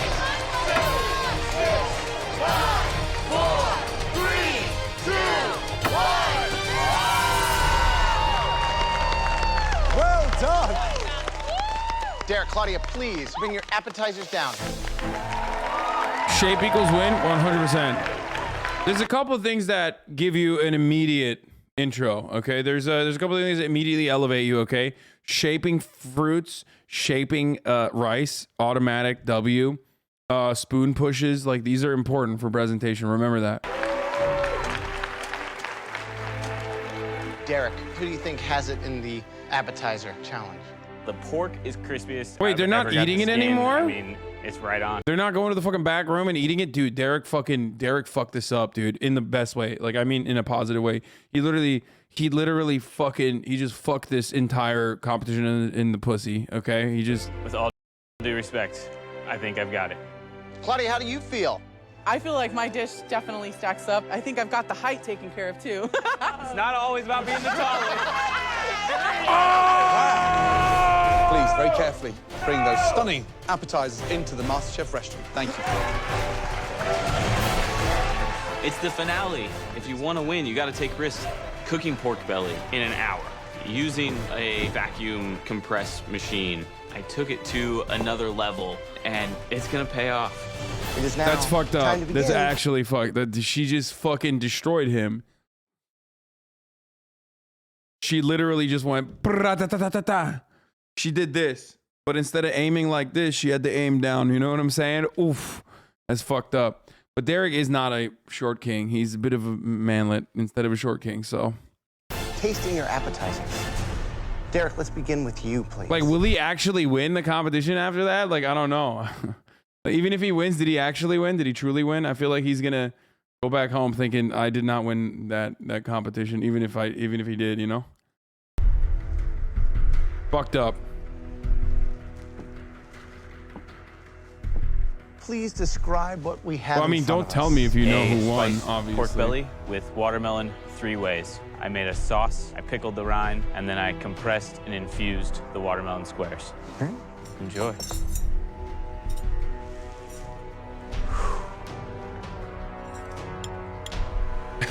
She spoon pushed his asshole. It's true. Yeah, I love it. It's refreshing, it's dangerous, it's edgy. It's you, really. It's all you've been in this competition. The flavors work. And it's hard Dangerous, to believe it's you're eating edgy. rich braised pork belly because that melon just lifts everything back up. What would I have done differently? More pickle, because the rind is delicious. But apart from that, I mean, honestly, I'm gonna rave. I love it. I absolutely love it. Brilliant. Thank you, Chef. I know that this entire competition, you've always given us beautiful presentations. So obviously, you created the bar that exists. Why don't I for you to like sort of Derek? Because he's really good, but he's also really cocky. And he's just been like the classic music guy that I just can't stand. Like, he's kind of a dick. But yeah, no, he's just... live up to, and you have met and exceeded that bar. It's probably the edit. Like, it's probably the edit. But he was too fucking good from the by from far the jump. this evening. Thank you. This belongs on a menu, for sure. Concentrating the flavor of that watermelon and then seasoning it with the togarashi. I mean, right now, my palate's still singing with the heat that was in that sauce. This is the greatest hit. This is a frontman dish, right? This is rocking. Good job. Good job. Thank you. All right, Claudia, time to taste your appetizer. Please bring them up. Absolutely. My appetizer is very humble, but I really hope the judges see that it's an elevated plate that could be presented in any one of their restaurants. So first, explain the dish to me. You have a wheat lecoche tamale with a cactus salsa, finished off with an avocado crema and a crispy pork chicharron. We're used to grabbing a tamale out the back of a $3 food truck and eating it to go. So why, on a night like tonight, when there is so much at stake, a pantry full, laced with some of the best ingredients anywhere in the world, but why the tamale in the finale? Oh, he rhymed it. Why the tamale in the finale? That's right. That's what's going on. A tamale in the finale. Another thing that's going on is a stunning MasterChef moment, like the top of the hour ad break. Why the tamale in the finale? Why the ad break in the middle of the finale? Well, it's happening because top of the hour is here. And if you no longer want to see those ads, all you need to do is a stunning $5 a month subscription. Now, if you don't have $5 dues, all you need to do is use your stunning MasterChef sponsored Amazon Prime account, connect to your Twitch account to get one free Prime subscription a month that you can use on your favorite broadcaster. #1 React Lord on the platform. Stunning. Or maybe, oh, look at that. Damn. Mamie99 gifted 5 subs. That's another way that you can avoid the ads if you're lucky enough to get this stunning gifted subscription from Mamie99. Thank you. Here's the 1 minute ad break now.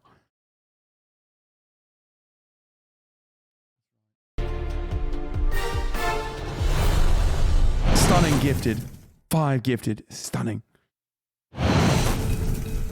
Claudia, we're used to grabbing a tamale out the back of a $3 food truck and eating it to go. So why, on a night like tonight, when there is so much at stake, a pantry full, laced with some of the best ingredients anywhere in the world? Why the tamale in the finale? Why the tamale in the finale?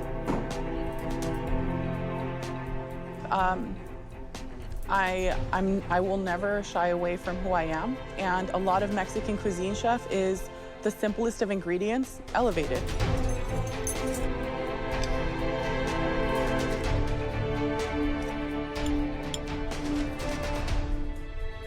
It's incredible. It really is. You've turned street food into something unique. It's rustic, but it delivers a punch. The cactus salsa is just incredible. It's got finesse. What would I change? A little bit more acidity. Got it. And maybe a touch more of the avocado crema, because it needs that smoothness against the roughness, that tamale. Yep. But great job. Thank you. These squash blossoms, the nopales, it's so incredibly balanced. Great job. Thank you. I know it's from you. I can feel the love watching you taste your dish and have an emotional moment. That's what food should do, and I think it's clear that you gave that to us in spades tonight. Thank you, Chef. Wow. All right, guys, why don't you go back to the kitchen and get ready for your entrees? Thank you, Chef. Thank you, Chef.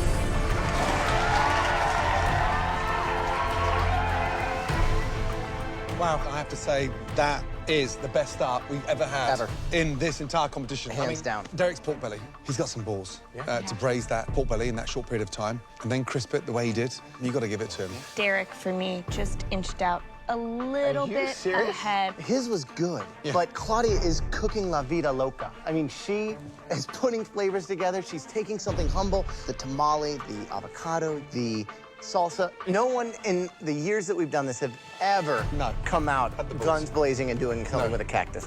That's just one course out of 3, so it's going to be a tough call.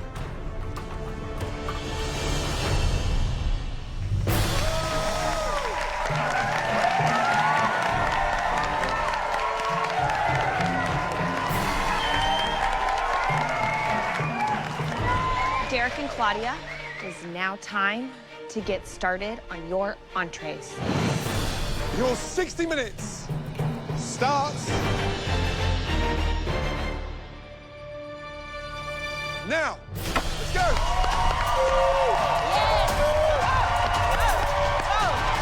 Wow, we've never had a standard so early on this competition so high. For my entree, I'm making a pan-seared venison with root vegetables, a huckleberry sauce, and garnished with a puff pastry cage. For my entree, we'll be making a grilled swordfish with chayote, Mexican squash, and chickpeas two-way. Come on, guys. All right, Claudia, talk to us about your dish. It looks like you have your swordfish marinating. Yes, I have my swordfish marinating with a little bit of olive oil and some Mexican seasonings. 16 minutes is not a lot of time. What are you worried about? The swordfish is much larger than what I'm used to, and so just making sure that I don't... Do you think Gordo means it when he says every season? Wow, damn. This is the fucking best food we've ever seen on the MasterChef finale. Like, it's kind of hurtful. Like, imagine you're Luca, you're watching and you're like, oh no, what the fuck? Why did he say that? You don't think I was the best? And also, yes, Graham did say, live in La Vida Loca. That cactus got Graham acting strange, okay? My man said her cooking is live in La Vida Loca, okay? That's awesome. Gordo also says she just gentrified Mexican food. Yeah, I mean. Don't overcook that. It's huge in my book. Yep. If it's too under, you can't really serve it. If it goes over, it's dry like a sawdust from the ocean. Exactly. Horrible. Good luck. Thank you so much. Good job. She's cooking La Vida Loca, not living La Vida Loca. Sorry, you know what I mean.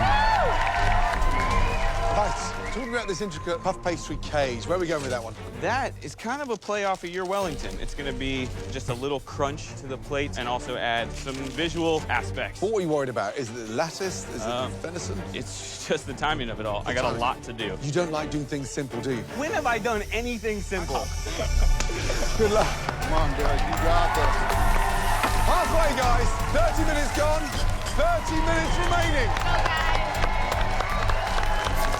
How is Derek looking? So, Derek is under immense pressure. He's got so much to get done in 6. Dude, that's, I mean, smart. Yeah, suck him off dry, dude. Suck him dry. There's no harm, no foul. You're supposed to fucking suck and fuck the judges, you know?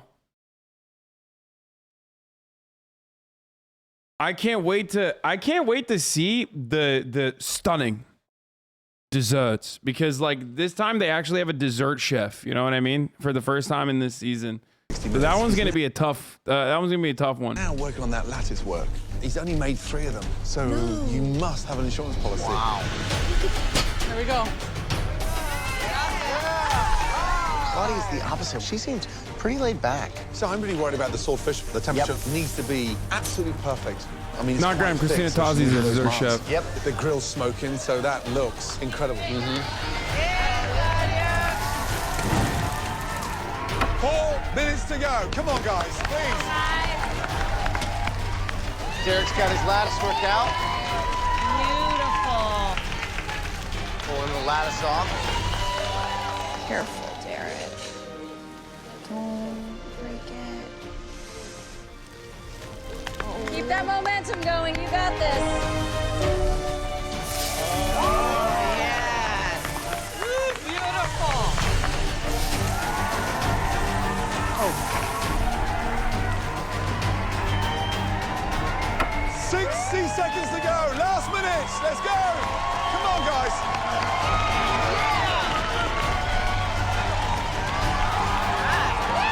20 seconds to go, guys. Come on. 10, 9, 8, 7, 6, 5, 4, 3, 2, 1. Well done. Okay, you two, it is the moment of truth. Time to taste those beautiful entrees. Let's go.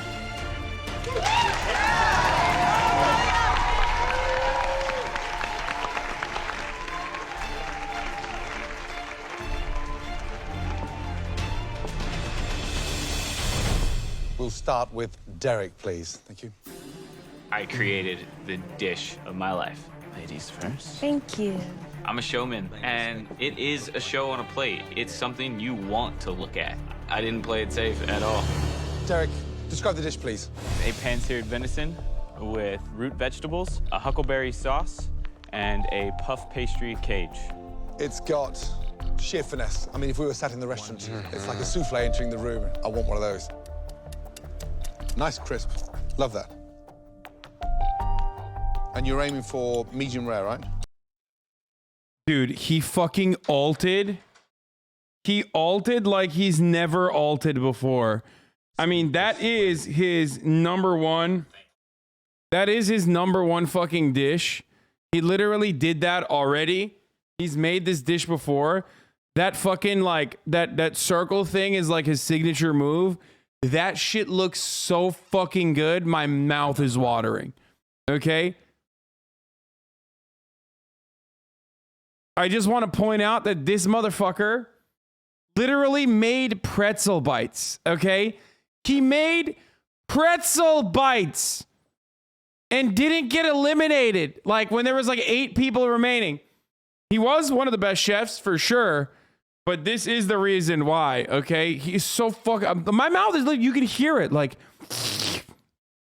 There's like spit coming out of my fucking mouth. My mouth is watering. Thinking about the venison.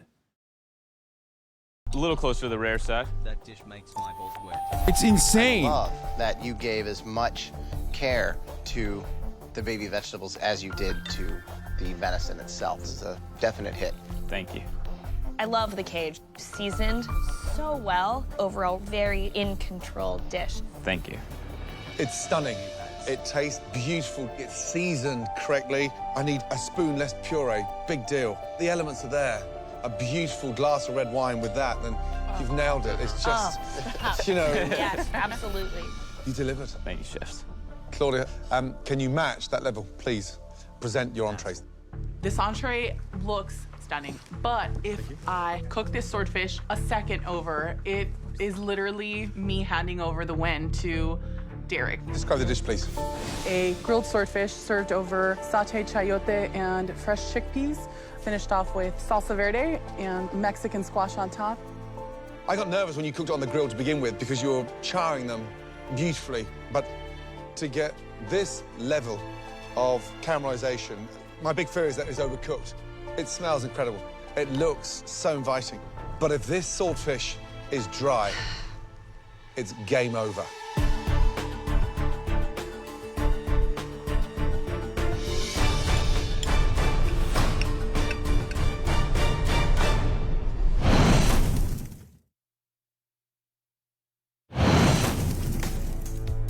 It smells incredible.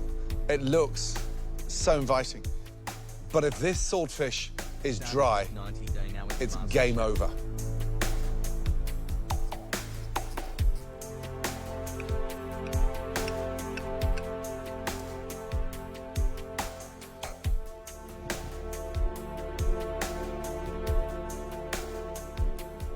Beautiful.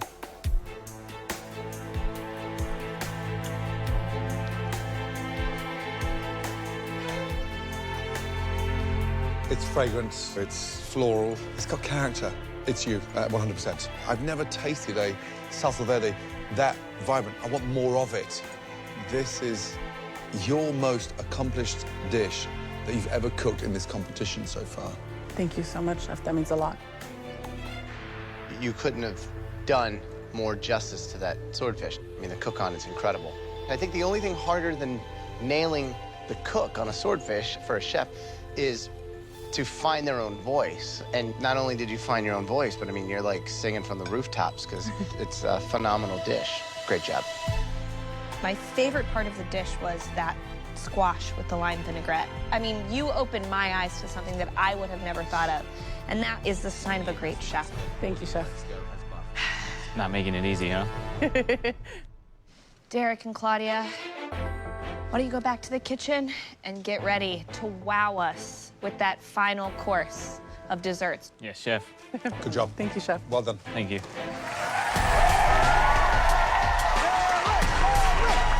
Wow. That has just blown this thing wide open. Absolutely. I mean, incredible. And this is restaurant quality stuff. Derek's venison, great purees, great sauce, great technique, great flair. Amazing. Claudia's swordfish. The grill marks on that swordfish, that's not a rustic No. home cook. That is No. a technician No. in the kitchen. Big time.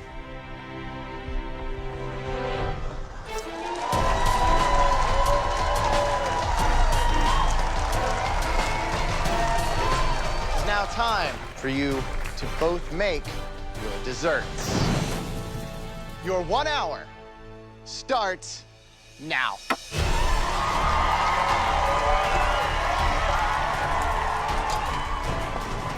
For my dessert, I'm doing a lemon mousse with a dark chocolate shell, a lemon curd, a matcha sponge cake, and a... As much as I love Claudia, as much as Claudia is my girl, if Derek doesn't win this, it's fucking rigged. It's completely rigged. Okay? Like, the swordfish is great. Like, what she did was great, but Derek literally fucking clapped. We know he won the app. We know he won the app. We know he won the app. Derek won the app. He won. And people are saying, like, oh, the swordfish charring is, like, decadent, incredible. But his fucking... Come on, bro. That's a classic 1-1 combo that they're having. But let's be real. I think the entree, even in the entree side, he fucking won, too. a raspberry sauce. I'm not using an oven to bake my Come sponge on. cake. I'm using a modern Y'all are technique fucking that delusional. I've never Like, done straight before. up, I'm gonna be honest with you. I am doing a 30-second sponge cake. This is a huge risk. For my dessert, I'm making a hibiscus poached pear with a key lime flan and a pepita brittle. The key lime custard is very finicky. It's absolutely imperative that it has enough time to cool and set. Otherwise, I could potentially not have it on the plate. Had amazing apps, amazing brilliant. entrees. Are they going to be able to stick with that and do this here? This is about them going out on a high. I mean, a big high. Claudia! Yes, Chef. Looks like you're making a dry caramel in this pot. Yes, I'm gonna be making that dry caramel for the brittle, so I've got to get that going. And the pears are poaching right now, slowly. So I'm just making sure to watch my time because obviously these need to be cooked, and that's a risk I decided to take. But, you know, it's a risk that I think is definitely worthwhile. All right, good luck. Claudia. Thank you, chefs. Derek is taking risks every step of the way. As much as I hate him, as much as I think he's the villain, Make a matcha green tea sponge cake. I'm using I think he green deserves maker. it. I gotta shake it up, and then I'm putting it into cardboard cups, and I'm going to steam them in the microwave. So I built this amazing kitchen for you, and you start cooking in a microwave. I don't have time for anything else. Good luck. Thanks, Chef. Halfway, guys.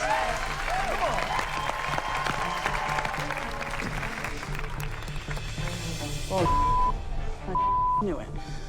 Which are what? Water splashed inside when I moved the tray. yeah, This no, is, I like, like Derek because I'm a worst-case white scenario supremacist. I think that's ever. why. The water went into the You moons, guys which is caught the me. set. I need to throw these out and start all over again. And losing this time is critical. Claudia is really up against it. She could lose it here. Keep going. I was hiding that racist tendency I have by being like literally the most anti-white streamer on the planet. You know what I mean? By being as anti-white, so anti-white as I could, that I got literally fucking banned for 7 days for anti-white racism on the platform. Like that's, I was hiding it. It was a secret all along though, to hide my actual love for white people. Keep going, keep going. You got it, Claudia. 10 minutes remaining. You got this, Derek. Keep it going. You got this. Keep it going, Derek. You could have at least said I'm misogynistic and that's why.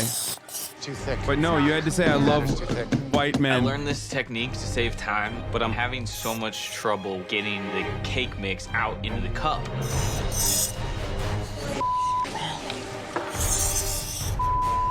I'm wasting so much time right now. Come on, kid. Stay focused. I can't open it either. This could cost me the whole thing, this little piece of cake. But I'm determined to get it on the plate, so it's $250,000 or bust. What is happening? Let it go.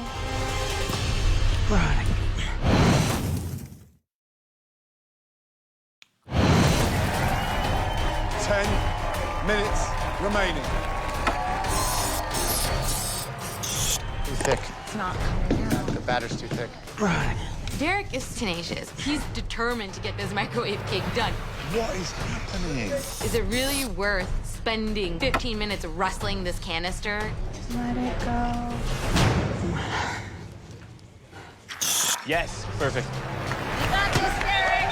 You got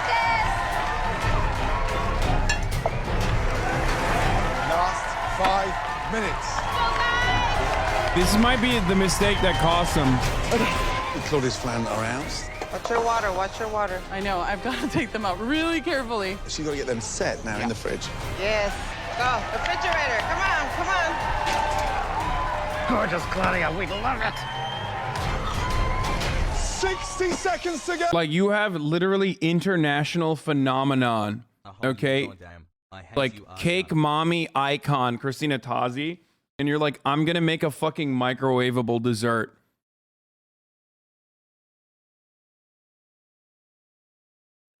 I just think it's crazy. Go! Last minute! It's all coming down to these desserts. Derek's is filled with technique. He's tempering the chocolate. He's got his lemon curd. It looks artistic. He's got this. You got it. Yep. Yeah, good. Come on, Inga, come on. Let's go. Claudia's hibiscus poached pear is a beautiful masterpiece, but no matter who walks away with the trophy, they're both master chefs to me.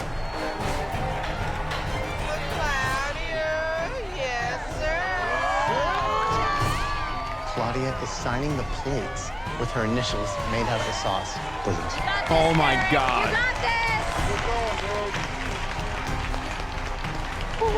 That's a fucking flex. 9, 8, 7, 6. You know spoon art is huge. 3, 2, 1, and stop! It's beautiful, Claudia. It's beautiful. Look at us. It's beautiful. Incredible. I hope you're proud. Yes, we are. Yes, we are. Please, both of you, present your stunning desserts. It looks Oh, Stunning. fuck. Absolutely stunning. Derek, taking a look at Claudia's, how do you feel? It looks amazing. Real honor cooking next door. Oh my God, he's crying. Nick's up there in the Now it's time fucking for the most sidelines like, critical you tasting bitch. of your entire lives. Your final course. Please very carefully lift those stunning desserts inside the MasterChef restaurant. Thank you. Claudia is a very tough competitor. She put up one hell of a dessert and a fight. She's definitely making me earn this. Derek, please bring us your dessert. Thank you. Derek, please tell me about this dessert. Here you have a lemon mousse in a dark chocolate shell with a green tea cake and a raspberry sauce. White man tears are not a strat that you ever see. It's a very rare alt. You should be so proud. And it Look can at backfire, that. dude. The bright It's like red from the it raspberry has a capacity sauce. to hit That crit. lemon mousse is so beautifully intact. I mean, it's aerated, which is a sign of a great mousse, and just that paper-thin layer of tempered chocolate. It's gorgeous. Thank you. Risky I was gamble nervous here. that it was going to be too many flavors all over the place, but they really do work. Thank you. You know, I mean, the chocolate raspberry is classic. The, microwave green tea cake, very creative and delicious. That lemon mousse is awesome. I could eat this all day. I love this. Here's the thing. Technically, you nailed it. You pulled it off brilliantly. The texture of the mousse, lovely, light, aerated, but we're getting down to the wire. So we're nitpicking. You wasted 15 minutes out there tonight, pissing around with that sponge cake. There's one rule in my kitchen. If it's not right, take it off. I couldn't give up.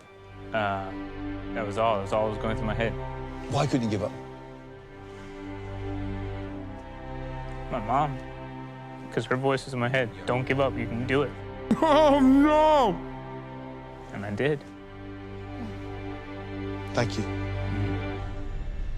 Okay, Claudia, let's see if your dessert can match Derek's. That's an alt, boys. That is an alt if I've ever seen one, okay? Claudia, please it might have describe worked. your last course for the evening. That might be very I've brought you effective. a hibiscus poached pear with a key lime custard and a pepita cinnamon brittle.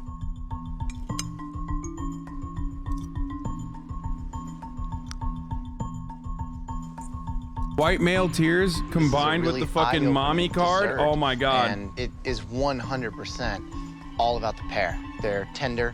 The sauce, the glaze around them is explosive and tart. Obviously, you were having trouble with the key lime flan, but the texture, I mean, it is beautiful.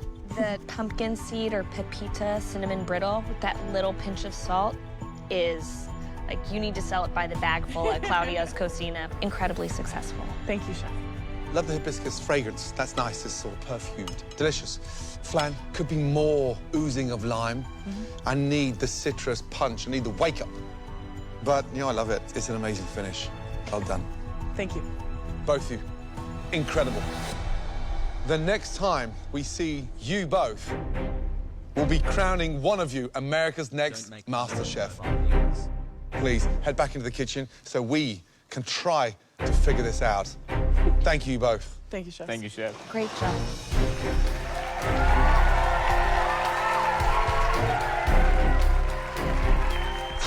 What a finish. I mean, two amazing desserts, but they both were making mistakes tonight. And one stopped Derek and started deserves it. again, and one continued. And that's the difference between those two desserts tonight. Derek has always been a real visionary in terms of what modern food looks like, and I think tonight was no different.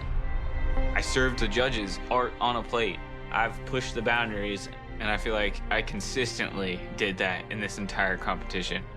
A chef is somebody that's defined by what they can do with everyday ingredients and make it delicious. Yes. No one does that better than Claudia.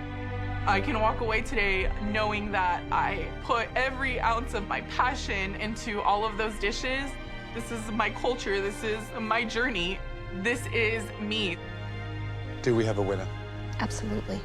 Graham? Without a doubt. I agree.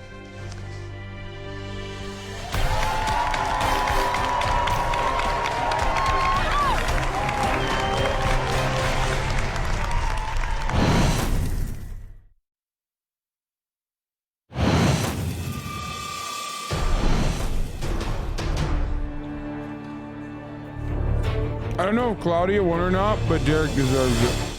Do we have a winner? Absolutely. Graham? Without a doubt. I agree.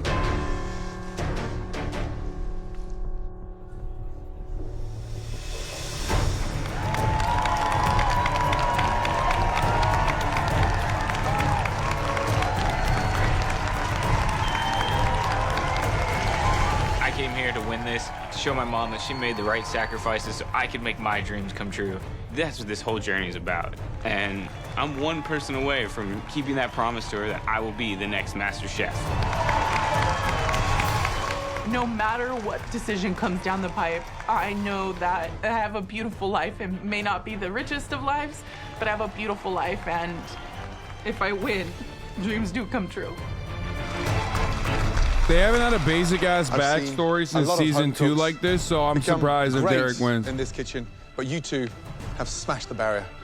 You both have been phenomenal. Thank you, Chef. Thank you, Chef. And that's why we would like both of you to switch places with us. Congratulations.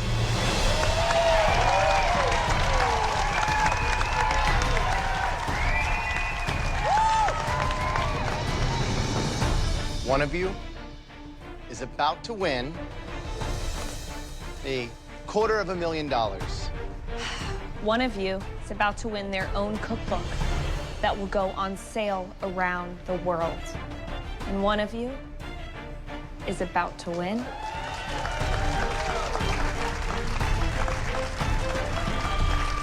this incredible trophy. It was so close. America's next great MasterChef is...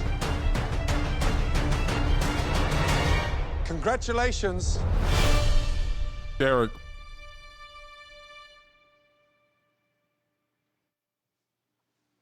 Claudia! No shot.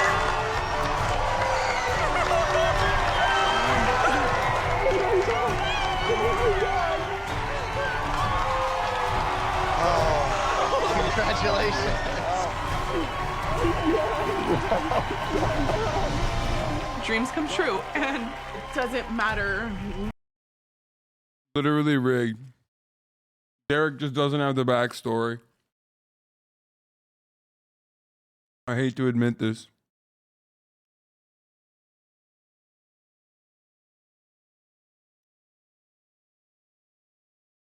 Claudia, overall, was a way better character throughout the entire season. Derek was set up as a villain the entire season. And I got, I totally got suckered with the villainous edit.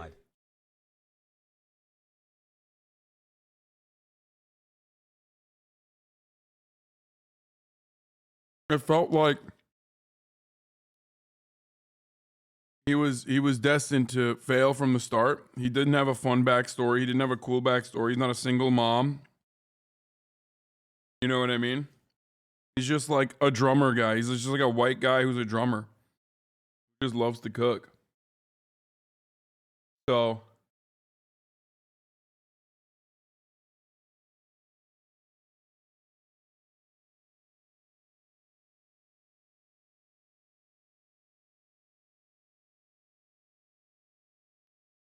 Claudia was 2-1 note, but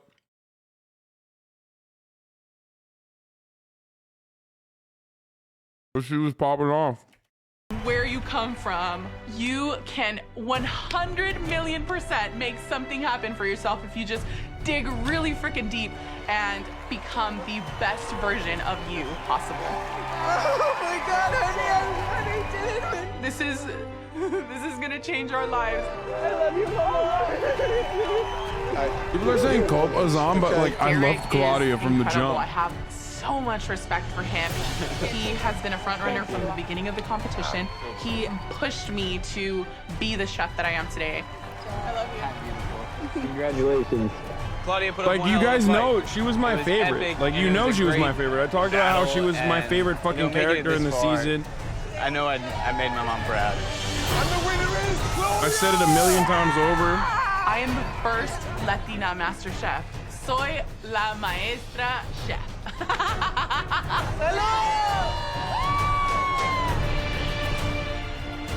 Good job, Dad. I am the master chef.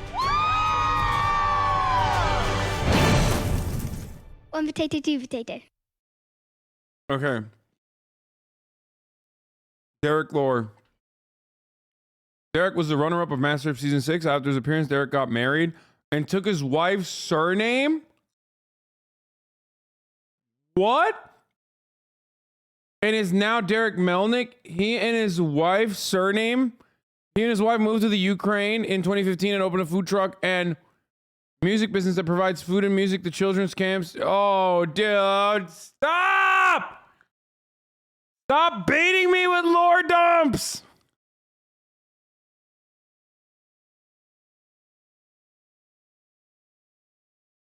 They started making food for the Azov battalion.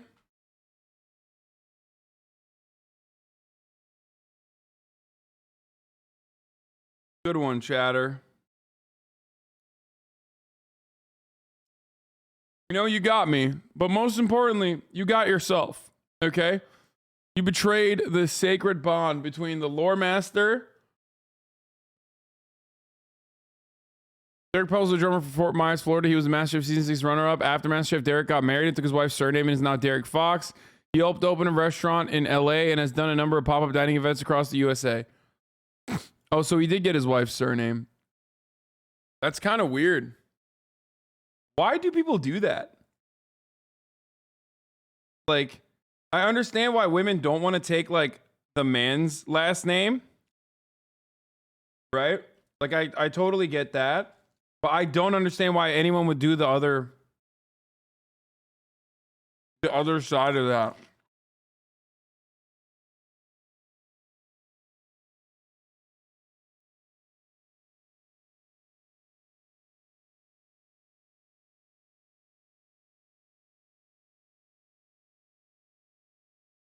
If the woman has a cooler name like Fox, no.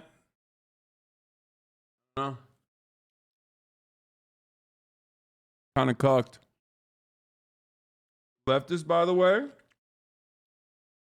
Wait, what? I said the leftist thing. The leftist thing in that situation is like, yeah, totally understandable that someone wouldn't want to change their last name. To like to go back to the patriarchal constructs. That's understandable desire.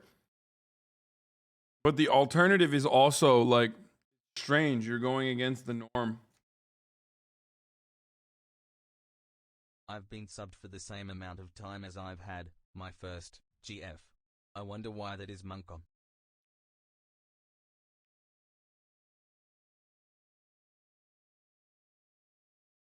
Turkish take? Maybe. I am a little bit of a misogynist on that one, I guess. But like, I wouldn't force someone to take my last name, is what I'm saying. So I find it strange to take partner's last name, except unless it was Christina Tazi, in which case Hasan Tazi all the way, baby.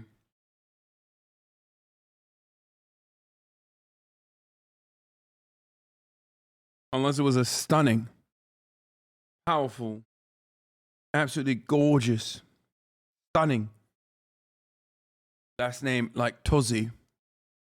Okay, so give me the lore for Claudia.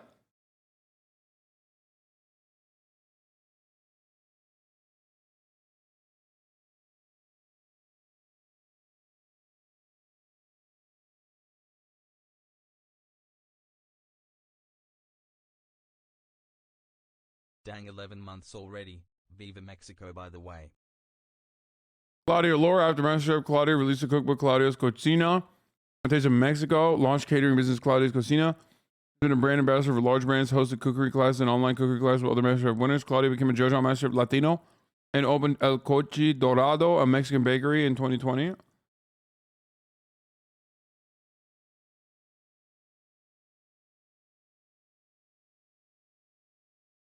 Nothing masculine about naming. Here's the running theory. It's not about their food at all. It's about their sob story and what will sell to the masses. Selling the cookbook matters more to the producers than an actual chef without a motivational story behind them. Yeah, no shit. That's exactly what it is. No, 100%. That is exactly what it is. Yeah. And it's also target markets too. That's really important as well. Like, will you be able to reach out to, and the Latina demographic is huge. Like, are you kidding me? Not an accident that she became a chef on MasterChef Latina or whatever, Latino.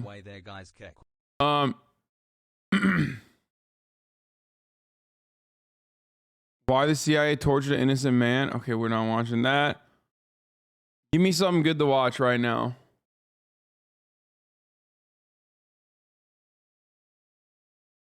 SIFU live action release trailer. I'm gonna be playing this week.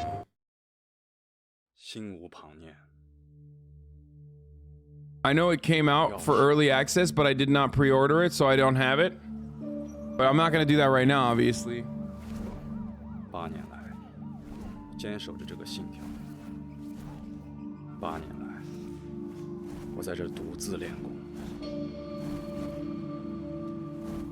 我小的时候，家人惨遭毒手。现在我终于找到了那5个凶手。就从你开始，你就是关键所在。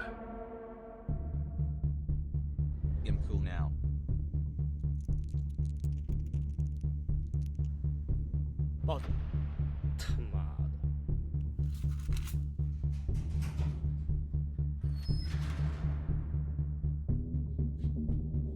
This is the most like. 喂！你他妈瞎了吗？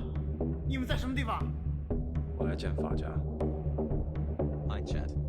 公开。在这儿。 你听不懂人话吗？给他点颜色瞧瞧。今天够他来了，我就拿你撒撒气。找不痛快，你算是来对地方了。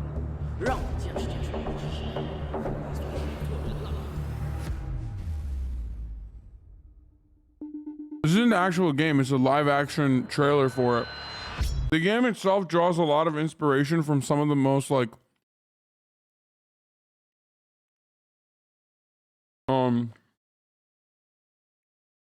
the game itself draws a lot of inspiration from some of like the best kung fu movies and sequences that have ever been created. I think there's like a Old Boy homage to like that classic fucking Old Boy beats the shit out of like 1 million people on that one hallway. Like there's like a scene that's exactly the same.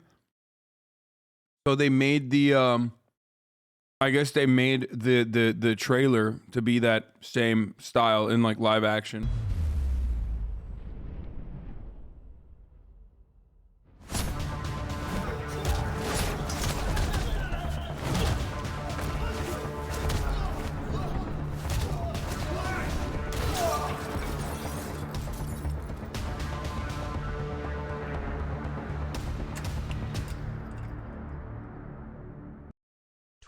Months of funding the takers. The MTV dating show where they kidnap people in a van. We're not starting a new show right now, man. Like, we'll look at it after, but like, please. I feel like so many people just tune in to like be like, I want to watch whatever the fuck I want to watch, and I want everyone else to watch it too. Engine 5. Next gen is crazy ye. This is an Unreal Engine 5. Next gen is crazy ye. 法家，还记得我吗？ As flames.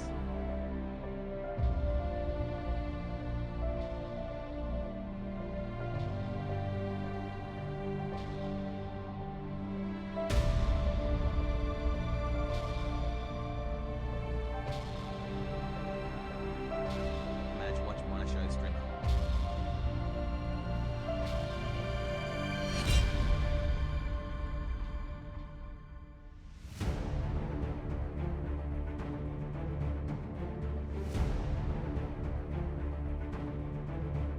When I said I wanted a React video, I meant like a good React video, not like fucking an entire new TV show.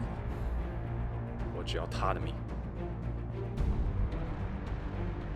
你们可以不管闲事儿。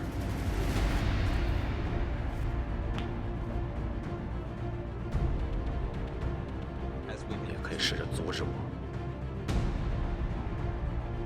Oh, like this one.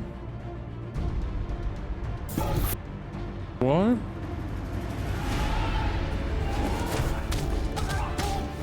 I want to watch that Kurtis Connor video. Hassle. The one that you guys.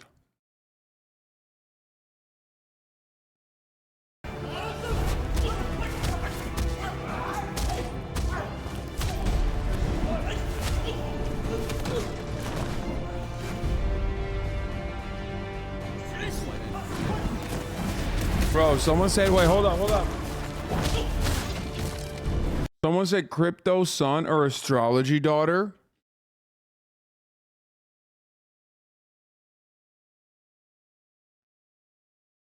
There is no way in hell I'm gonna have a crypto son, bro. No way in fucking hell, okay? Are you kidding me? Astrology daughter 100%. Oh my god, ew. Imagine having a fucking crypto son. I would literally fucking if I knew that my son was going to be into crypto, I could and like that could show up in the fucking fetus, I would get an abortion. Straight up.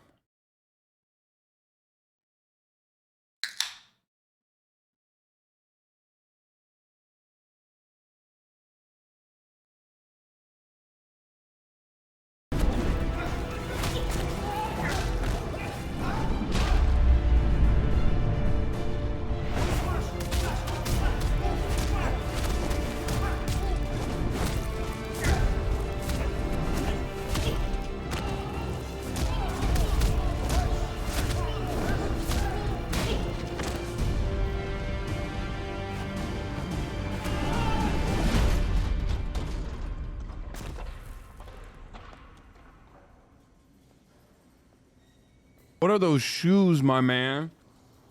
Really fucking came out to battle wearing those, dude? Absolute lack of drip.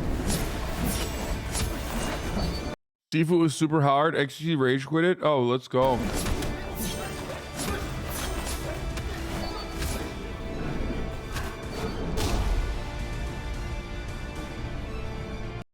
J Station. Guys.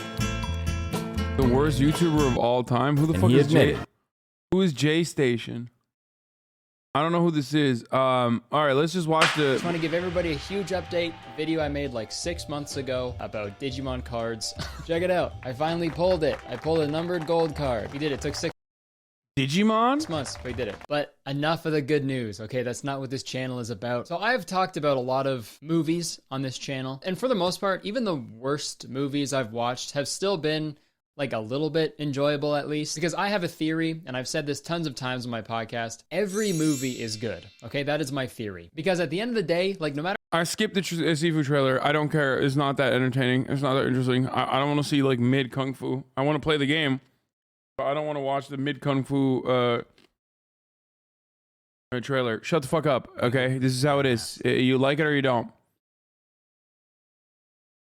No matter how bad a movie is, I still had a nice time watching a movie. I'm not gonna be like, well, the cinematography, I don't know. It's a movie, it's fine. But I'm not so sure I feel that way anymore, because I recently watched a movie called 2025, The World Enslaved by a Virus. And I can confidently say that this is a bad movie. So I found out about this movie through a TikTok that we'll touch on a little later. But how about we read the synopsis for the film? It's 2025. The world as we have known in 2020 does not exist anymore. This seems incredible. The virus changed This seems like the greatest movie ever made. Communism is all over the place. Global world language developed. Meetings are illegal. Traveling is illegal. And Christianity is illegal. A group of Christians is trying to fight back. Oh my god. Often they make future dystopias, but this one seems like a future utopia.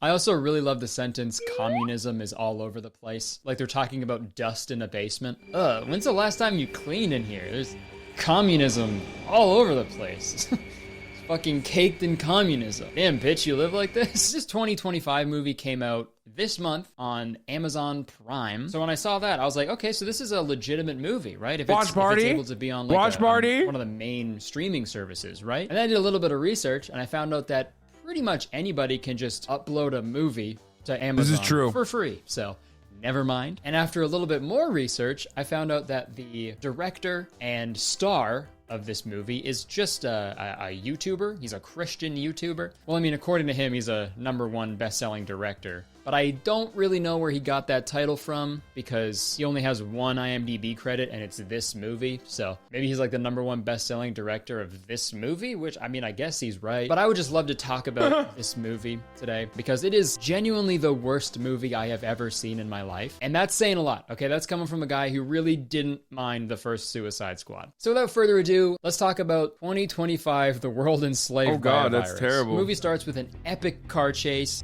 with the main character, Roy. He's driving away from the police who are trying to shoot him and kill him. But when they finally catch up to him, for some reason, they decide to just arrest him instead. And we got this great scene right here where he slides across the hood of a car to just get arrested on. Future utopia is already based. Communism has been implemented and police actually de-escalate. This is crazy. Also, love that he couldn't even find a fucking decommissioned Crown Vic for this, okay? That's very cool. The brain rot. Like, he could not find a decommissioned Crown Vic at the very least, or like a Ford Focus or whatever the fuck cops use now. On the other side. And dude, that is so funny. Sliding across the hood of a car to just get arrested. Oh, he's German. That's Never like doing mind, I a just double realized. backflip into a pool of your dad's piss. Like the first part was cool, but second part was kind of lame. Why does your dad even have that? How old is that pool? How long has he been filling up that pool? You know what I mean? Bruh. Now he's getting interrogated by this policeman because Roy's got a Bible. Okay, and that shit's illegal. It's not allowed. They are from a time when life was different. The time when we could meet our friends, go to restaurants, celebrate whatever and whenever we wanted to. What? Why is Sear in this movie? What is going on right now?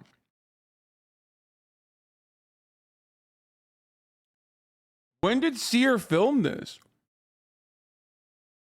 Why does he have such an incredible German accent? I have so many questions right now about this.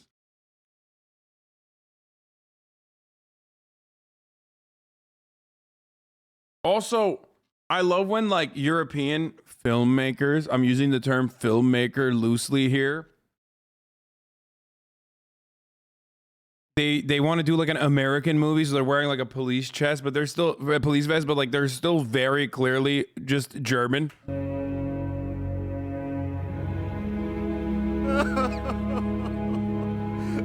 They also never say outright that it's COVID-19 in this movie, but it's heavily implied because it started in 2020 and it stopped like large social gatherings from happening. The state leaders came up with new regulations to repress the people and secure their power. The state leaders started to take away our rights and our freedom. Their excuse was virus, something they sold us as a super deadly killer virus. Something they sold us as a super deadly killer virus. Huh. 5.5 million people died so far, but you're upset that you can't go to a restaurant? Doesn't seem very godly, Roy. What would Jesus do? I don't know, but I can tell you he wouldn't make this fucking movie. And I'm just giving you guys the main points he makes in this scene. Like, this whole part is like 5 minutes of uninterrupted fucking exposition and him just complaining that you can't go to restaurants anymore because of COVID. If everyone would start thinking like that, we could really achieve something big. Okay, you know what? I'm gonna start a sin tally for this guy. As the movie goes on, we'll tally up all the sins that this guy commits, and we'll see how many he's got by the end of the movie. So far, we've got resisting arrest. I don't know, to a Christian, I feel like that could be a sin. You know, it is a crime. And also, he just, like, undermined millions of deaths. So that's 2 so far. Not looking good. So now we flash back to 3 months ago. Roy is hanging out with his sister, Hannah.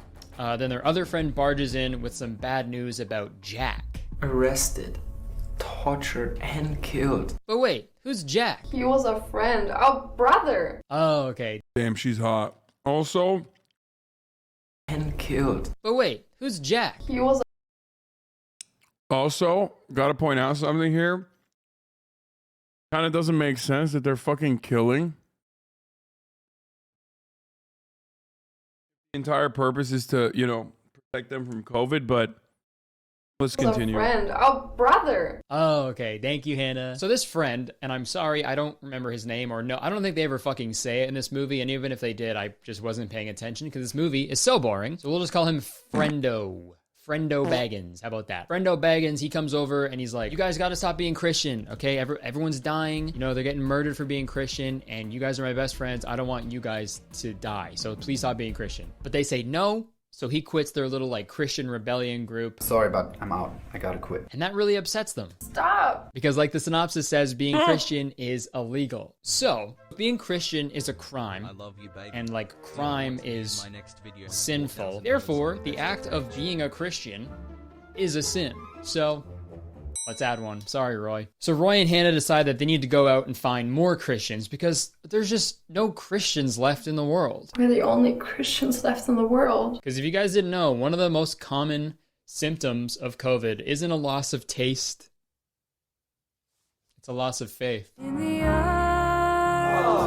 So that's what they do. They go out to find more Christians. And they do this by just randomly spray painting a bunch of fish symbols just around their city. If you didn't know, Christians used this symbol to like secretly show other people that they like fucked with God. You know, back when Christians faced persecution in the Roman Empire. But there were like less people back then, right? You're not even put like a phone number or a website, a fucking QR code. Like, what's that gonna do? Someone's gonna walk by and see a fish and be like, oh, a fish.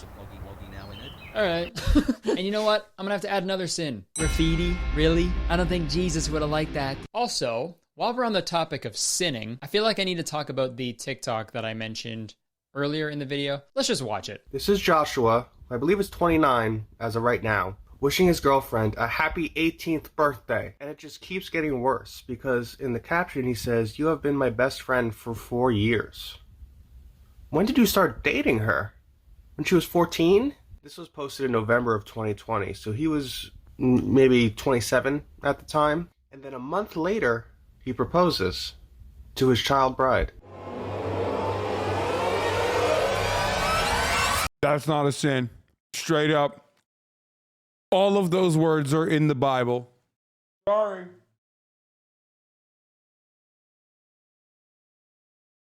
A lot of you motherfuckers out here say none of those words are in the Bible.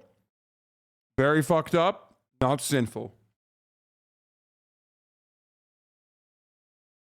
Not to be a fucking weirdo semantics Andy about this. Technically, all of those words are very much in the Bible, okay?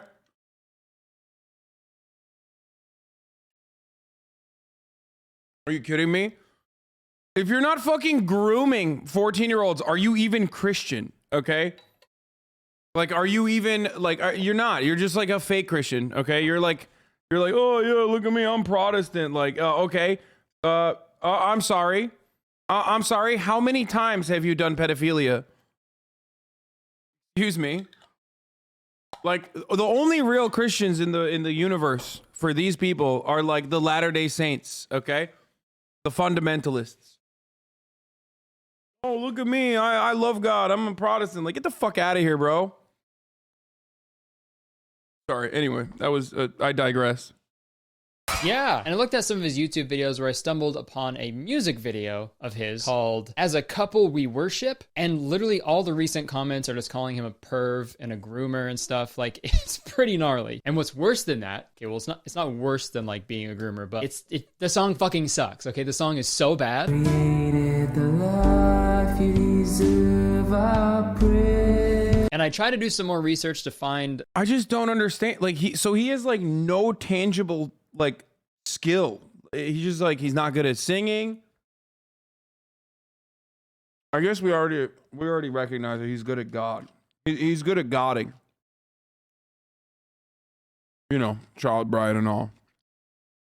This guy's actual age, but crazy, his Instagram is now private. You know, some people say 29, some other people are saying 24, but like, it doesn't matter really. If either of those are true, like, it doesn't matter. Because, hey man, starting an Instagram caption about your girlfriend with finally 18 and then proposing a month after? Okay, give it up for the bride and groomer. Also, it's very interesting that he would make an entire movie about going against the rules and laws that the government put in place. that stop him from doing the things that he wants to do, right? So let's go ahead and add 100 sins to the tally for that one. No, And wrong, hey, now not sinful. Wrong again. Knew he was gonna say that. Not sinful, dude. 1, libertarian Bible, okay? Actually, you get extra points. You literally get extra points for being a pedophile under libertarian Bible. So that's number 1. So definitely wrong on that front. Child brides are like literally 90% of why people become libertarian, I think. Like that's just, or they just can't shut the fuck up about it.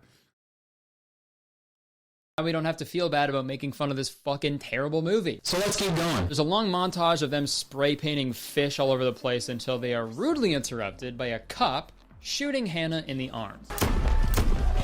I don't know how the cop found them. I guess his Christian sense was tingling. But luckily... You know what's really funny about this? Like EU cops would never do this. You know what I mean? This guy is an Ameribu, 100%. Like, why is he an Ameribu? He's in Germany, and he's not fucking covering this from, like, a German point of view. They got vests that say police on them. Okay? Why is it that, like, our cultural export is so fucking annoying? I really do hate that, like, we make... Like, I'm a very unique Ameribu. You know what I mean? I saw all the cool shit of America, and then I came here and I was like, oh, this sucks. Like, I was wrong. You know what I mean? I was totally fucking... was blinded, right? But most Ameribus are like this. They're just like, oh yeah, I love to be an American libertarian. Yeah, very good. Pedophilia? No. What do you mean pedophilia? Actually, it's called hebephilia, and it's very normal and you know, Entschuldigung. I like that. I like that a lot. It just fucking sucks. Most of the Ameribus are like this, okay? Around the rest of the world. A random guy comes up behind the cop and knocks him out. I also want to add that Roy just... He has... Look. This fucking guy has an American mask on. A random guy comes up behind the cop and knocks him out. I also want to add that Roy just straight up ditched Hannah as she got shot. She got fucking shot and he just like booked it. He ran away. So yeah, we'll add a sin in there as well. That was one of the 10 commandments. Thou shalt not bail on your sis when she gets shot. What's your name? Hannah. Where were you born, Hannah? Yo, take the mask off. She can't breathe. What the fuck? Take the mask off, homie. She's gonna fucking die, brother. It's not the bullet hole that's killing her.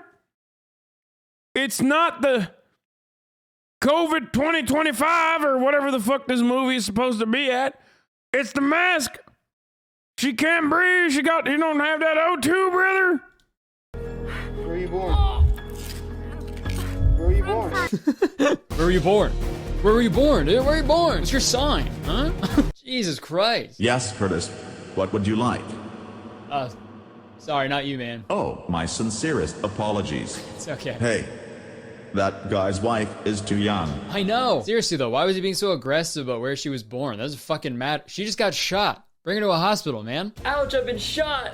Don't worry, I'll help you. Oh my god, thank you. Where were you born? What? Where were you born? Why does it matter? Tell me where you're born. I need to know. It doesn't matter. Where did your life start? Where were you born? I need to know. Okay, I was born in New Jersey. Oh, ew. Wait, is that true? Wait, was Kurtis actually born in New Jersey? Why did I think he was Canadian? Oh god, this is the worst thing I've ever found out about him. You too, Hasan? Shut the fuck up! Shut up! That's not true! Just what it says on my birth certificate. Fuck you! I can't change where I was born. New Jersey. Where are you going? You said you were... I would do this too. Born in New Jersey. Yeah, my dad was born in New Jersey. Okay. You're not my dad! Like the vine. Yeah, like the vine.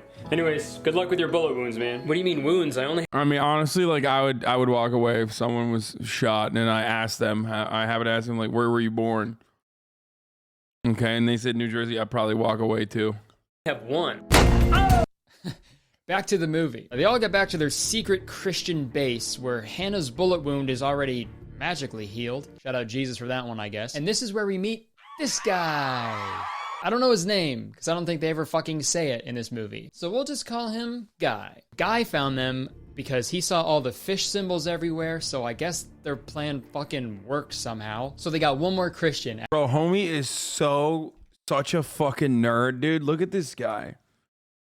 Like, oh God, this is the good guy? This is supposed to be a good guy? First of all, he just automatically looks like a villain. I'm sorry, maybe I watched too many fucking American movies where like the Nazis are the bad guys and stuff.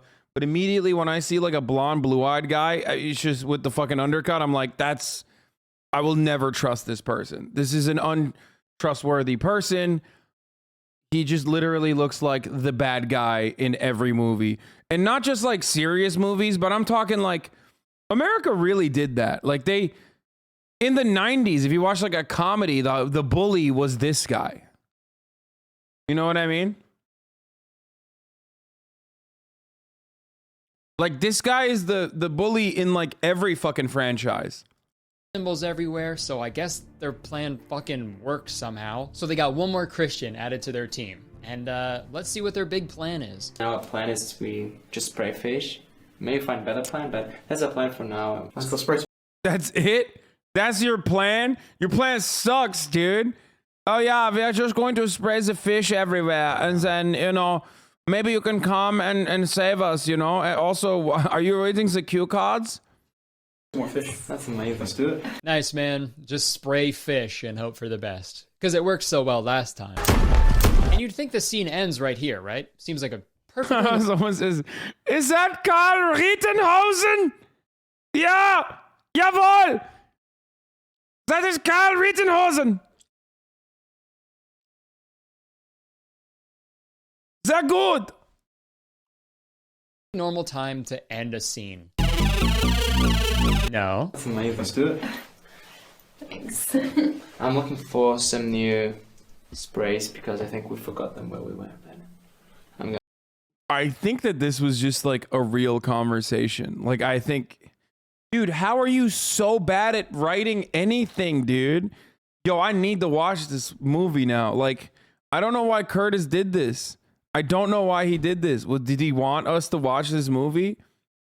Because I'm gonna fucking watch this movie now. It just makes me want to watch the movie more. Yeah, take a look at that. All right, cool. Why did this guy fucking upload this to YouTube too? Like, or did he just keep it on Amazon Prime only? Because that's really stupid. Why leave that in? Even fucking Guy was like, well, there's no way this is going to be left in the movie because this was nothing at all. So I'm going to look right down the fucking barrel of this lens. And dude, there are so many scenes like this in the movie. Like literally 80% of this movie are the characters just sitting around talking. Like just chatting about God like they're at Bible camp or something. And honestly, man, it's sentences like... I'm looking for some new sprays because I think we forgot them. That make me think that they just fucking... made up the plot as they went along. I mean, which is probably what they did when they wrote the Bible, but still, okay, it's lazy. It's just straight up lazy. Wait, it's on YouTube, bro. Stop. Stop. Wait a minute. They made fucking...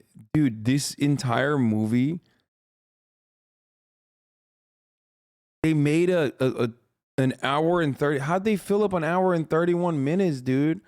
Yo, we have to watch this. I have to watch this now. Thank you, Karl. Thank you, Karl Rittenhausen. Thank you, Wesley Brothers, Bruder Wesley. And most importantly, thank you, Kurtis Corner. Thank you so much, Kurtis Corner. This is a very good, very Easy, good. Okay, good. And that's not a very good example that you're setting for your It's wife. so good. She's young and impressionable. But anyways, Hannah and Guy keep chatting, and this is where we really learn a lot about these characters with some hard-hitting dialogue. Do you live around here, or where do you live? I live actually like 20 minutes I don't even know where this place is. Jesus Christ, man. So now we meet this other character named Layla, who's actually played by Roy's real-life wife, I think. We meet this character at her house where she pours way too much milk into her cereal bowl and opens a letter from her mom that says, "Please don't risk your life for people you don't know. You mean too much to me. Love, Mom." Mom. Nobody. That is so Euro. That is so Euro cucked. M-U-M. No American has ever wrote me mom. This person found like the only fucking English speaker in the region who happened to be British. Okay. It's your fucking mum, yeah. Don't risk your life. Save your fanny. Protect your fucking fanny. Don't do it. Don't risk your fucking life, bruv. Her mom wrote that letter because Layla actually works for the anti-Christian government. I'm not quite sure what she does there. I'm going to be honest, this entire part of the whole plot is very confusing because the only thing that happens in her day of work is some guy will walk up and go, here are the cases for today. Those are the latest cases. Okay, I will bring it to the Master Sergeant. Cool, sounds good. And I assume they're like COVID cases, I guess. But when she opens up the wait, I will bring it to the masses, yeah. folder, it literally just looks like a bunch of first names typed out into Microsoft Word. So I guess in this world, the way they post COVID cases, they just post a huge list of just first names. You learn British English in school? Yeah, I know, dude. I grew up in fucking Turkey. I learned British English as well. And if your name is on there, you go, oh, well, I guess that's for me. Same as if you walk by a spray painted fish on the wall, you're like, oh, I guess that's for me. Honestly, on second thought, if that's how they displayed COVID cases, I feel like we'd be better off. Because like numbers, wait, what are those? Do you imagine seeing your own name on there? I can't be the only one who thinks Kurtis' nose ring makes it look like he's got a booger.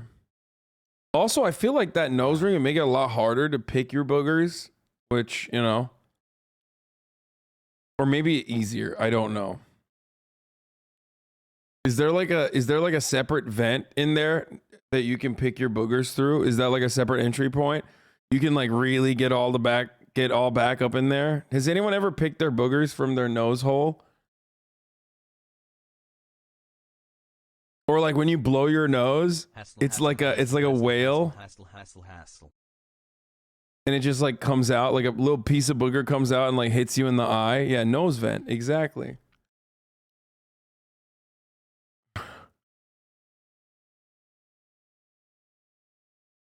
Why is my streamer so rude and so filled with brain rot?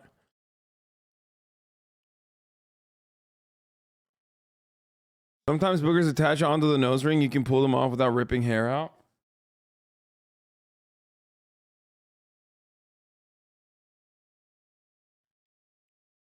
I have a nose ring. It's fine. You psycho. No, nose rings are fucking dope.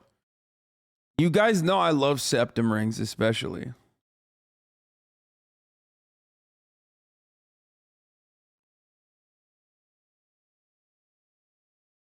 Yeah, what if you just smush your nose and blow real hard? It comes out of the hole like a noodle. You just close both of your nose. You close both of your nostrils. And then you blow at it and it's just like...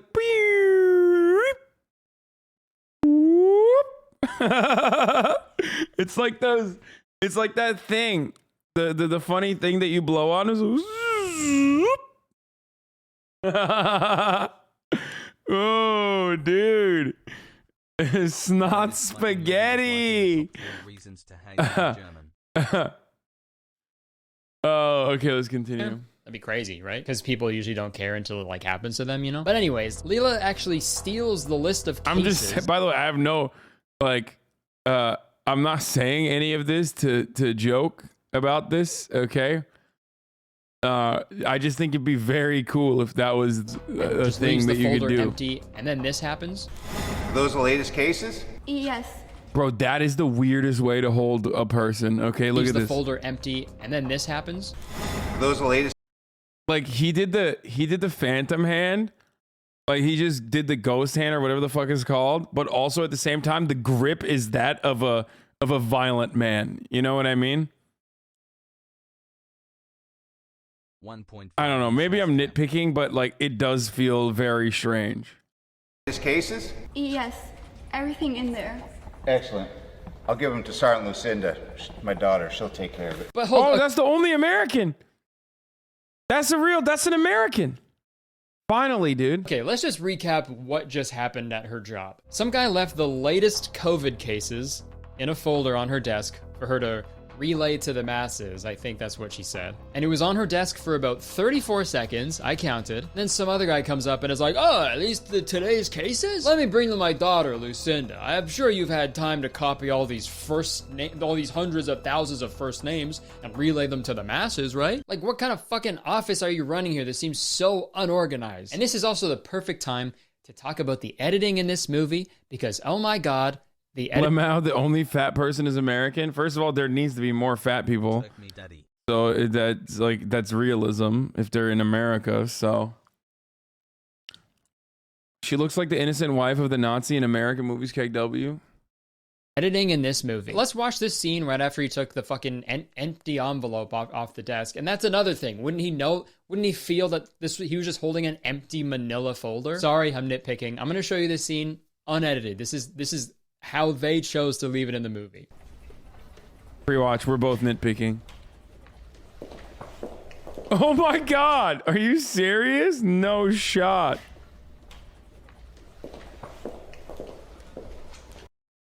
Bro, if they let you have a fucking man bun while you're in your military uniform, that army is just, the army is gonna fucking fail, okay? Sorry. Hasan plus Kurtis hassle.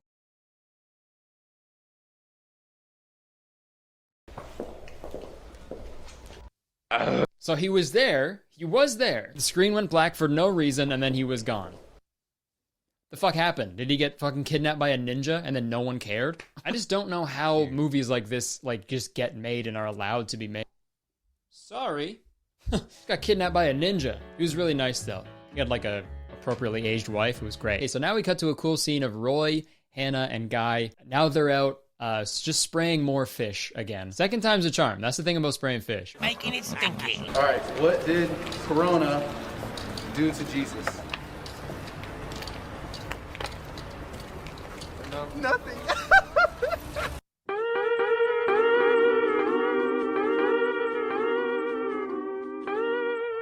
Dude, man, I was gonna watch this movie, but after that, I don't think I can. I don't think we can do that. An honest review of this movie from a hog. Haters of Jesus hate this film. Surprising? No. Spoiler alert! I will give kudos to the writers and producers of this film. One person. You're giving one kudo, not multiple kudos, because there's only one person that made this entire thing happen. Okay? I will give a kudo to the writer and producer of this film, the singular kudo. I crack myself up, dude. I'm literally the dumbest person on this platform. People are like, oh, that's the guy that talks about news, and they think I'm smart, but like, I'm so stupid. Anyway, at least I make myself happy. Okay. First of all, I don't know how in the world they were able to get this movie out so quickly. Yeah, I wonder how. It normally takes a film, especially a low-budget film, years just to edit.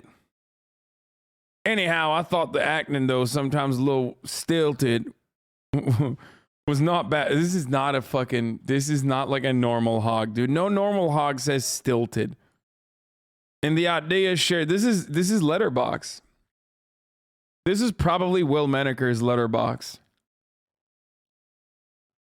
Okay. We got him.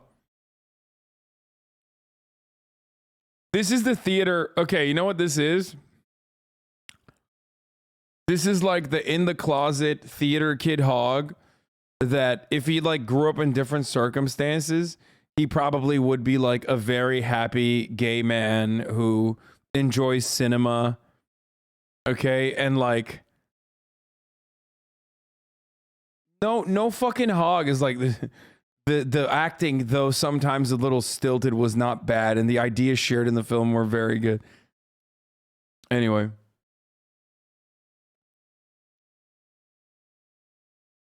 Clearly, it takes a Christian or someone truly interested in Jesus to really enjoy this film. As Jesus said, when we walked the earth, he did not come to bring peace to the world. And in this footnote from Matthew 10:34 in the Geneva Bible, it says, man, this guy's such a fucking Bible nerd. Oh my God, dude. Like, he's like, oh, dude, I got the original, bro. I got the fucking... I got the alpha version of the Bible, the Geneva Bible from 1599. Ugh. Ew, dude. It's got some real different footnotes in it. I'm a fan of that one. Okay. Civil dissensions follow the preaching of the gospel. If this is not as true today as it ever was, we are well on our way.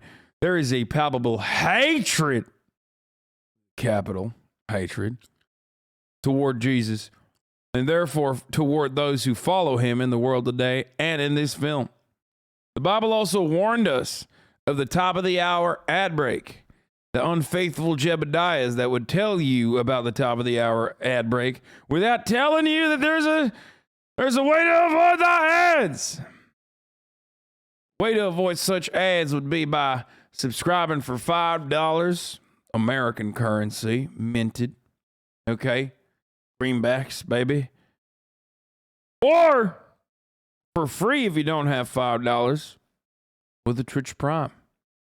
By connecting your Amazon Prime account to your Twitch account, the Geneva Bible tells you you will be able to no longer see the ads. Send me links if you want to. You know, fund the second Porsche fund. Here's the 1 minute ad break now, you unfaithful Jebediahs. All of those words are in the Bible. I don't need to sub. My faith in Jesus prevents the ads. Oh, I didn't know your faith in Jesus was called ad block or a VPN, which I'm not advocating for, of course. I would never do that.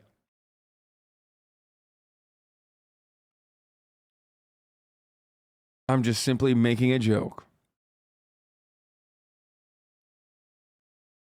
about what this person's faith in Jesus is like.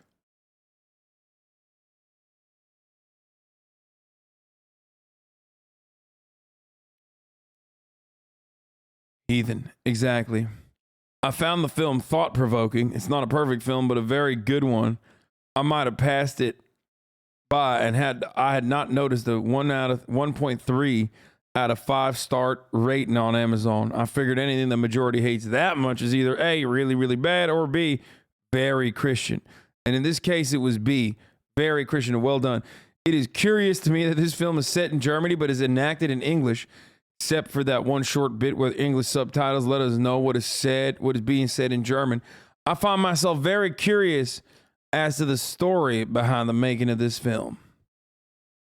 Yeah, it's only Christians, dude, that is just either very bad or very Christian.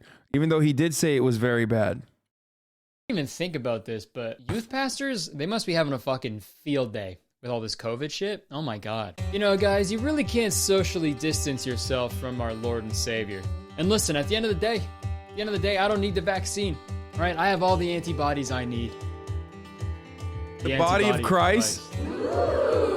I flipped my chair around for that bit so I could lean on it like a cool guy, but you can't even notice in the frame, which is cool. That's embarrassing. Okay, so now we know that it is COVID that they're referencing in this movie, so at the very least, that terrible joke actually gave us some exposition that was needed. We then cut to a super cool scene of this hacker who's trying to track down the Christians, and they're doing some epic Bible research.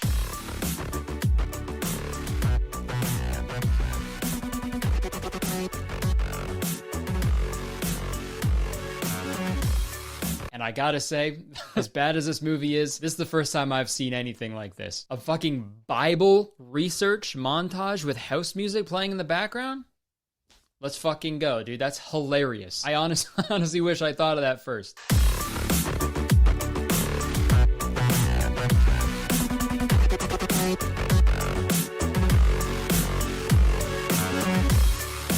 Okay, now we cut to the gang sleeping at their secret base when we hear a knock at the door. Who's that? Are you a traitor? Did you sell us out? Yeah, that's what I say to Jenna whenever someone knocks on our door too. Are you a traitor? But Guy isn't a traitor. He wouldn't do that, okay? Traitor, I hardly know her. The person at the door was the hacker. I am what you might call a hacker. Hacker, I hardly know her. I can't stop. I am what you might call a hacker.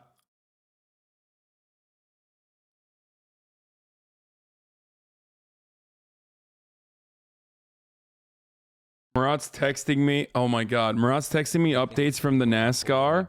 Can Scottish people be called Imans?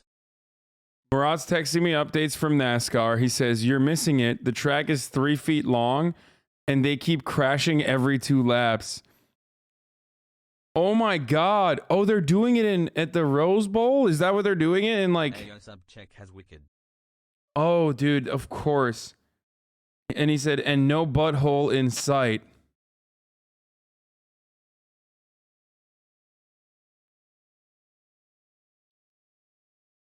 At the LA Coliseum?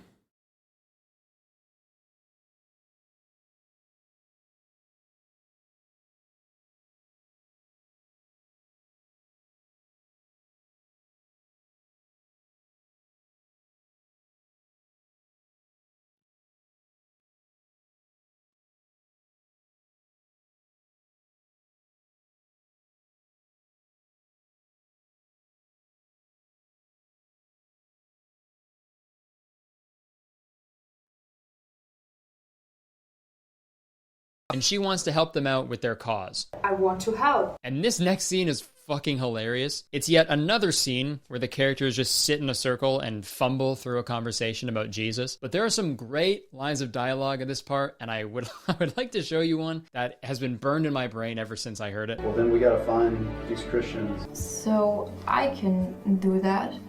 I can get all the phone numbers of the Christians if I hack the police. I can get all the phone numbers of the Christians if I hack the police. I can get all the phone numbers of the Christians if I hack the police.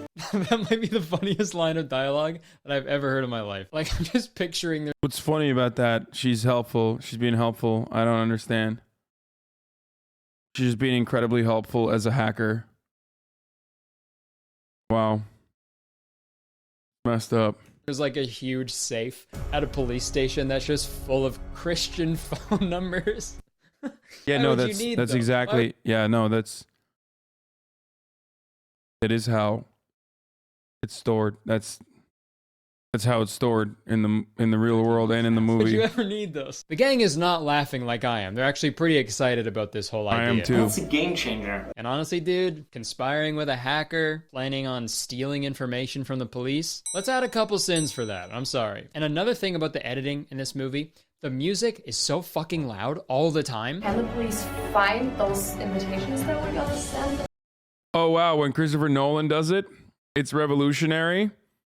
But when fucking pedo German libertarian Ameribu Christian guy does it, it's like, oh, that's fucked up. That's bad sound editing. Yeah, that's cool. All the Tenet frogs in the chat lit up. They're like, oh my god. Wow, another movie that I can't even comprehend the dialogue in because the audio is so fucking loud and not synchronized appropriately. Wow. That's a 10 out of 10. You're just too stupid not to enjoy it. You didn't understand it. You're just too dumb. So if I do it right, they won't notice. You're saying, I guess their theory is like, it doesn't matter how bad the dialogue is if you can't hear the dialogue over the loud inspirational music. And it works, man. It honestly fucking works, okay? I'm feeling inspired. I'm feeling very inspired to fucking engage in violent devil worship. This movie is driving me to Satanism. You guys are having the opposite effect. Good job. We now cut back to Layla, who sneaks into a control room at the government headquarters and snoops around the computer where she finds a Word document about a Christian conspiracy. And I pause it on this frame so we can... Yeah, you're right. I shouldn't have said synchronizer. I should have said equalizer. A Word document about a... But not enough information yet. All we know is that they're starting in the city. Unknown leader. Why? So overthrow the peaceful society that we have. How? We have no idea how they're doing this, but they somehow...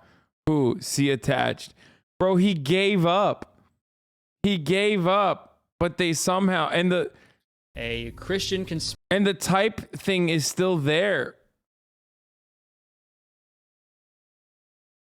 It's a Word doc. And he literally, he stopped. He fucking didn't even, he kept typing.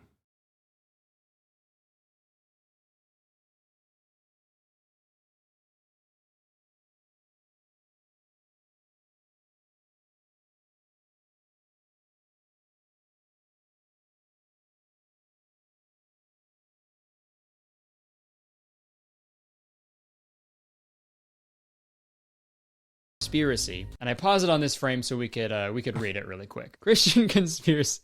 Is this what government documents look like? I don't think the US government budget had fucking word art at the top. Christian conspiracy. Where? Not enough information yet. All we know is that they are starting to gather in groups in the city. Unknown leader. Why? To overthrow the peaceful society that we have. That's the word pad? It's not even Word? Oh my lord.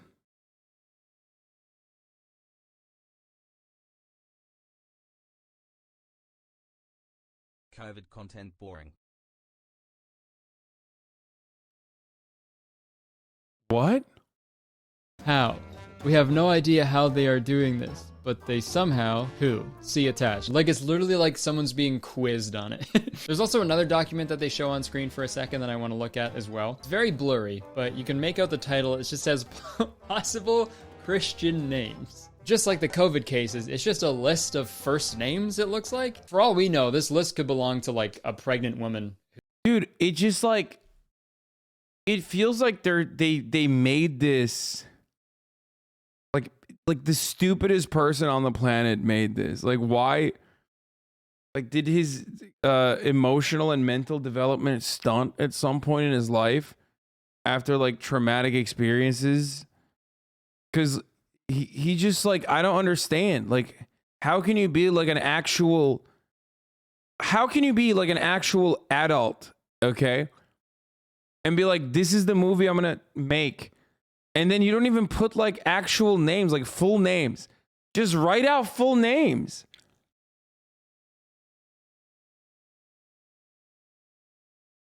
Why? He just wrote the first names. Why wouldn't he write full names? Who's just going through report this movie to VODs? Yeah. It's like, I have my German friend, my German best friend. He got the vaccine and then he thought he could make the next Tenant, the Christopher Nolan flick. And it's somehow worse than anything Nolan has ever made. Surprisingly. Possible Christian names for her baby. We don't know, but Layla with her big brain must just be a vaccine all injury. the possible Christian names. Take that, pregnant government employee. Now we cut to another fucking montage. This one features Roy traveling across the world to give speeches to huge crowds of people in order to convert them to Christianity. But the freedom. But he doesn't have any fucking friends, so he couldn't get huge crowds. Also, he has like different. This one those glasses, like I wear those. I love those glasses. That's just straight up like he's doing the look at all my friends. They're having fun, just you know, away from the camera where you can't see them. That's what the meme he's doing. Okay. And those are, if you're Christian and you wear those glasses, you're fucking straight up a cult leader. Features Roy traveling across the world. Luckily for him, though, he doesn't have any friends to even build a cult. You know what I mean?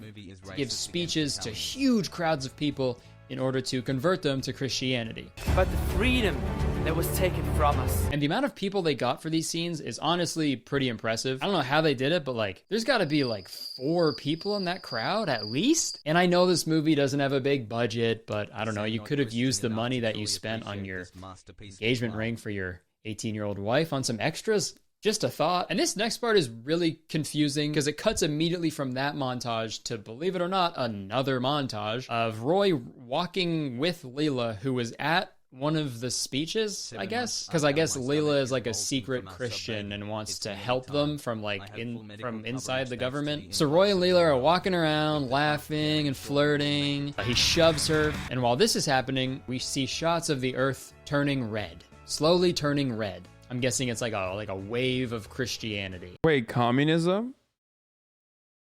There's a spirit, dude? that's haunting Europe? Is that what it is? So Christianity is now spreading through the Earth's population, much like a highly contagious virus. That's actually one of the main symptoms in the new variant. It's Christianity. You actually become a Christian. I guess instead of COVID-19, it's COVID-18. Finally. I also am going to add a sin for pushing a woman. And dude, this next scene is fucking weird as shit as well. Also not a sin. Striking your wife, goated. So Roy's other random Christianity friend and religion in general by, and he says that his entire family was arrested for being Christian, and they're about to be executed. And then Roy says this: and we need to fight on, and we need to actually be happy for the people that are now gonna go to heaven. They made it. If I told my good friend that my family was just kidnapped and they're about to be killed, and I couldn't do anything about it, and he was like, "You should be happy for them. They're going to heaven," dude, I would toss them into a pool of my dad's piss. Like, fuck you, man. And dude, that's not even the worst of it. We actually got some new stuff here. I think you got the Bible DVDs and the Bible study DVDs. That we got some worship night DVDs. Like, such a dickhead. Yeah, sorry your whole family's about to die, but got this new heat, bro. Fucking straight out the stew. It's actually fire. Fucking brand new Bible shit. She bumps. This screenshot is honestly like a genuinely amazing unintentional critique of Christianity. Somebody fucking crying and like sad, their life is falling apart. They just need someone to help them and uplift them and make them feel better. And then there's this super religious guy beside them being like, yo. I do love that, like, he's still working with DVDs. Like, what do you got, a Pentium 4? How are you gonna watch the DVDs? Like, nowadays, if someone was like, yo, here, check these DVDs out, I'm like, how will I watch this DVD? Let me dust off the old PlayStation 3 so I can fucking watch the DVD. You know what I mean? Like, what is it? It's in the future and you have DVD players? What's going on in the future? Do they even have fucking DVDs in...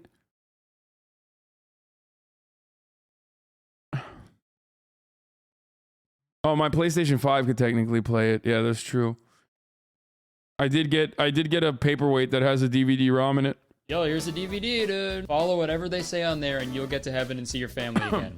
Most of the PlayStations that were sold they don't even have DVD players. They don't have any players at all. That'll be $10, by the way. And I'm not saying all churches and pastors I'll be back in a second. Are hungry, but I'm sure there's a few. He made that airplane so cheap for me, I couldn't help it. Okay, now we cut to the government building where the sergeant is giving a Neil Breen-esque monologue. Unite thoughts, unite currency, language, and values. And we get another montage. This one features the government breaking up all the Christian groups who are out in the fields singing their Christian songs. And honestly, dude, if cops did this more often, I feel like less people would hate them. I'll go on record and say it should be illegal to play an acoustic guitar around a campfire, okay? I fucking hate that shit. And if you're singing too, you deserve a life sentence, okay? No, longer than a life sentence. A life paragraph. How about that? All right, break it up. This song fucking sucks. We're almost at the end of the movie. Trust me. So back at the government headquarters, we get another weird, pointless Neil Breen-esque monologue from the sergeant. These are antiques. These are the things that are made of history. Is he drunk? Why is he talking like that? These are what holds people's dreams. These represent the Christians that I killed. Go talk to the Minister of Propaganda. Okay, hold on. Go talk to the Minister of Propaganda. One more time. Minister of Propaganda. Propaganda. I would hate to see what impropaganda looks like, you know what I mean? Come on. Okay, next there's a quick scene where they convert the hacker to Christianity. They fucking hack into her brain with Jesus. And then there's a really funny scene where they just acquired 100,000 new Christians in Asia. We've reached the 100,000 people goal in Asia. So they plan to get a bunch of DVDs to them. Those are the ones that we should bring to Asia. Yeah, I'm sure those 30 DVDs will be enough for the billions of people who live in Asia. Good job, guys. So in this next scene, Friendo Baggins from earlier, he shows up and says the same thing from earlier in the movie. He's like, you guys gotta stop being Christian. Please stop being Christian. You guys are gonna get hurt. But they tell him they're not gonna stop, so he leaves all pissed off. Don't say I didn't warn you guys. Then they do some Twitch stream to spread the word of God, And while this happens, the government is absolutely freaking out because they can't find any of the Christians. They just can't track them down. Even though there was literally just an entire montage of the government tracking down the Christians and breaking up their fucking acoustic guitar party. So I don't really know why they're freaking out, but this is when the big twist happened. Friendo Baggins from earlier, who warned them to stop what they're doing, he sells them out to the government. How far from here? At 25 kilometers, I can show you. So they head out to catch the Christians. They break into their secret base, but Roy is able to escape before they get there. There's an epic chase scene. He steals a car, so let's add a sin to the tally. And now we're right back at the beginning of the movie now. Crazy, it came full circle. So they bring Roy out into the woods, they kill him, and then the movie ends.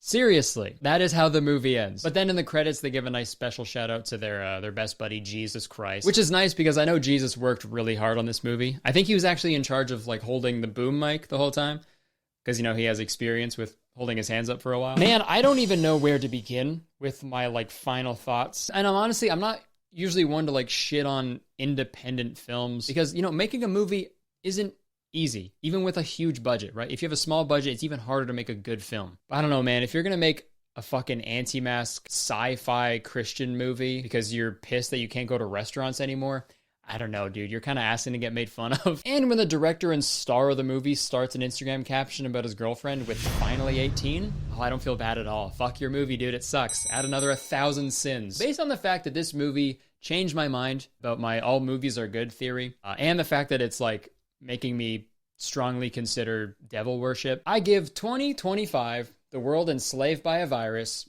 1 out of 18 year-old wives. I'll see you in hell. Okay, now let's hear a word from our sponsor, ExpressVPN. Folks, if you aren't using ExpressVPN when you browse the internet on an unencrypted Wi-Fi network, you're playing a dangerous game. Hackers could steal your personal info, your logins, even your banking credentials, and buy a bunch of anime body pillows with your credit card if they wanted to. You know, have fun explaining that one to your bank. But when you're cool and epic like me, you just use ExpressVPN and you're good to go. Because ExpressVPN encrypts your data through a secure tunnel so nobody can see who you are or what you're up to. So you can buy your own anime body pillows in peace. Also, ExpressVPN's encryption is so strong, it would take a hacker with a supercomputer literally billions of years to crack. ExpressVPN also masks your IP address by rerouting your connection through one of their 3,000 plus servers, which hides your real IP address and replaces it with one of their own. And with servers in 94 different countries, you have a wide variety of places you can choose to appear from. And speaking of changing your location, on top of providing you with unparalleled privacy, speed, and safety, ExpressVPN also allows you to vastly expand your entertainment library.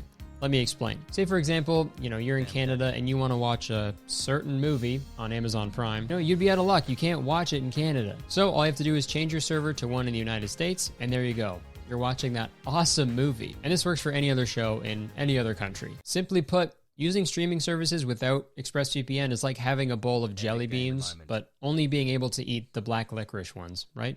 No thank you. Folks, there's just no better option out there. ExpressVPN is consistently faster than any other VPN provider. They have 24/7 customer support. They're super easy to use because you can connect with just one simple click, and it's the top rated VPN provider. Rated #1 by TechRadar, and many more. And it gets better because ExpressVPN is hooking up you guys with a great deal. So to find out how you can get 3 months of ExpressVPN for free, just go to expressvpn.com/KurtisTown or just click the link in my description. Okay, thank you so much to ExpressVPN for sponsoring this video and so many others over the years. I seriously use them every day and I cannot recommend them enough. So hope you check them out because that also helps me out and the channel and everything. So, all right, thank you, ExpressVPN. Back to me. Okay, thank you so much for watching. Hope you enjoyed the video. If you did, that's right. You had to watch the entire fucking ad break because I was in the bathroom.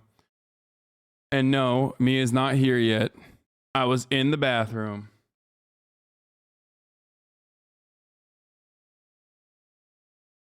The greatest thing about the movie is that if you didn't know Pedo Guy, it could have been a reenactment by Kurtis with the video can't be copy strike.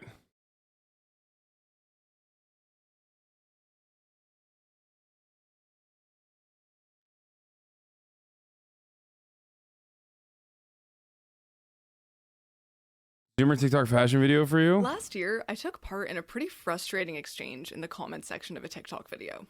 Part of my frustration stemmed from the fact that the person I was interacting with was ratioing me with every response they waged, and part of it was from the fact that I was a 24-year-old getting dragged in a TikTok comment section by someone who was most likely a teenager.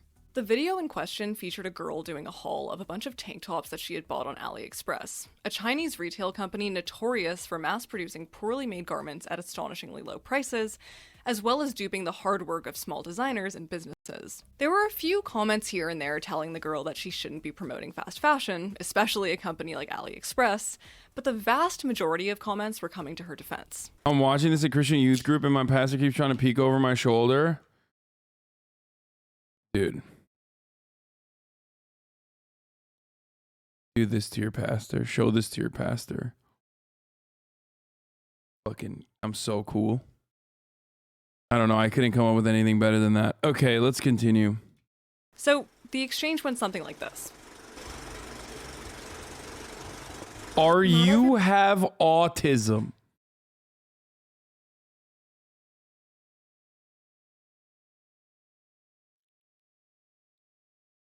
That's what this man said to me.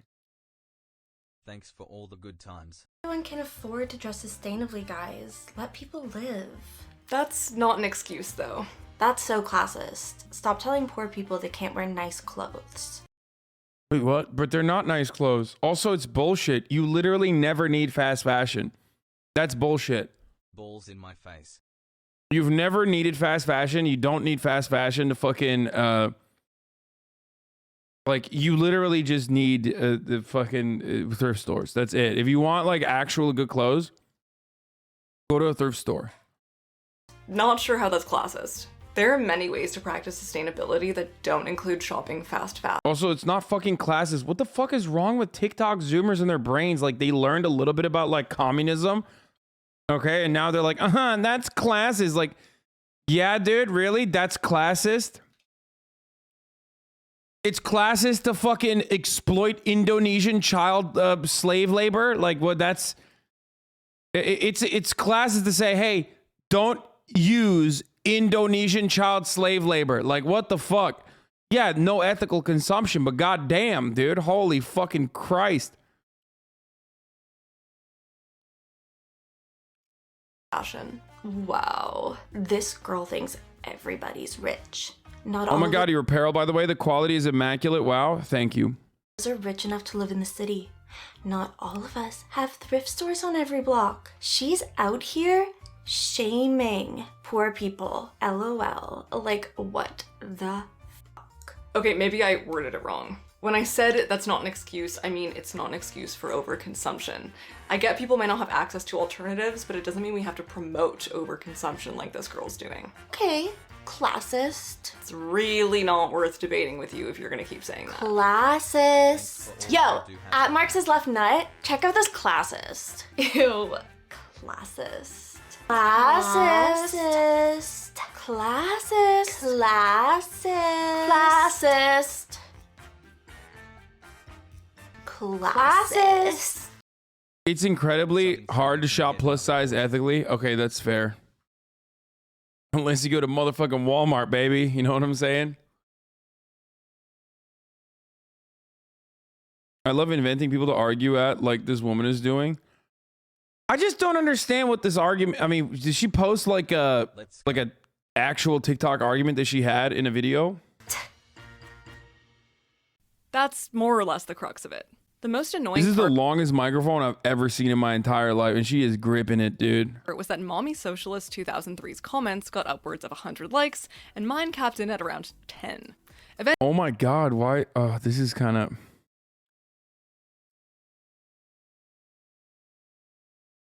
Like, I'm not a fucking video. Literally don't care. She's arguing with some idiot on TikTok.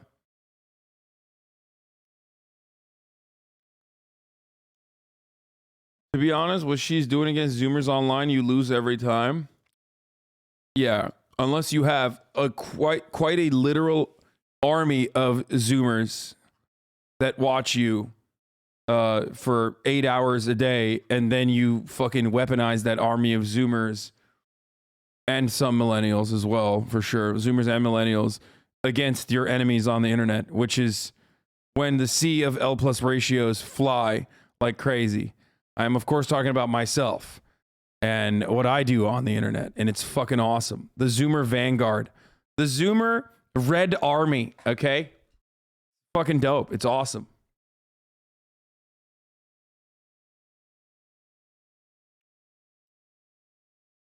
Eventually, I got too frustrated, stopped responding, and deleted my account out of embarrassment. Mommy Socialist 2003 was repeating a popular argument about fast fashion, which posits that the sustainability movement by and large ignores the needs of working class people who are unable to afford sustainably produced garments. And I think it's an interesting one to dissect. Dude, I don't really care about sustainability. And I also don't want to have a conversation about fast fashion either. Fast fashion sucks. I don't know how the fuck we're having this. Like, who the fuck cares? Like, do people actually have like a pro fast fashion take? I didn't realize that.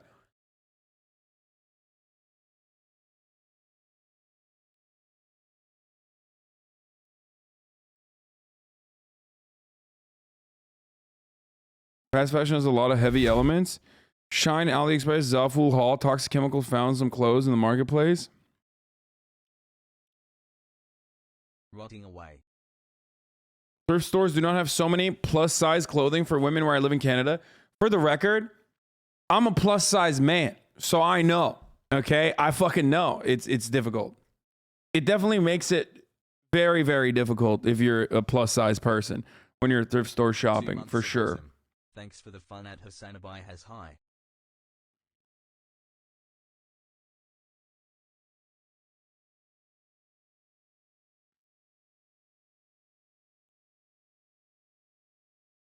But so many people defend fast fashion. Is it Zoomers? What the fuck? Like what happened? Like when did Zoomers defend fast fashion? Is it because like Instagram influencers cape for them and advocate for them? Is that what it is? They have a pro I always want to be fashionable take, so they don't want to shop buying cheap currently fashionable clothes. Why don't you care about sustainability? Just curious. Is it because it's just a buzzword at this point? I mean, I don't even know what that means. Like, it's just 90% of the time, it's just like bullshit. It's just marketing. All that, like, oh, it's green. Oh, this is actually green, by the way, is just marketing for the most part. It's not like, I mean, there's like the worst parts of it. It's like factory farming versus sustainable farming, I guess. Instead of watching fast fashion videos, how about you get the Pokemon fast? That's true. I was going to do that. Fast fashion uses synthetic materials, contribute greatly to microplastic in our oceans.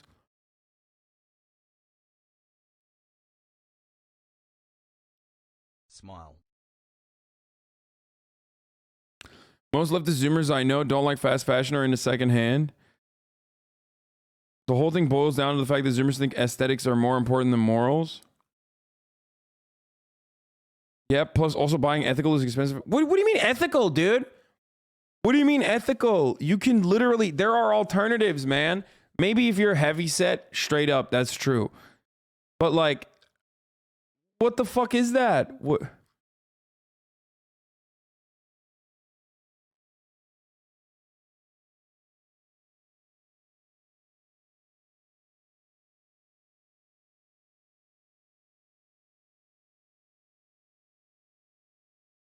It's just because people want to buy clothes like every month. What is fast fashion? Is it the real cheap stuff like Primark or any high street stuff? I don't know what those terms you're mentioning are. The fast fashion is like Forever 21. Fast fashion. Thrifting, not at Goodwill, is expensive since it's so trendy now. Yeah, that's why you got to go to fucking Goodwill.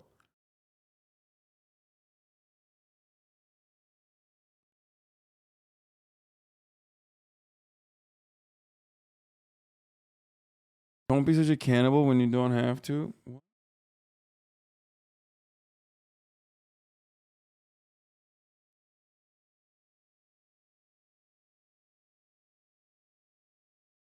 Some people keep making out weird takes to make themselves feel better about shopping fast fashion.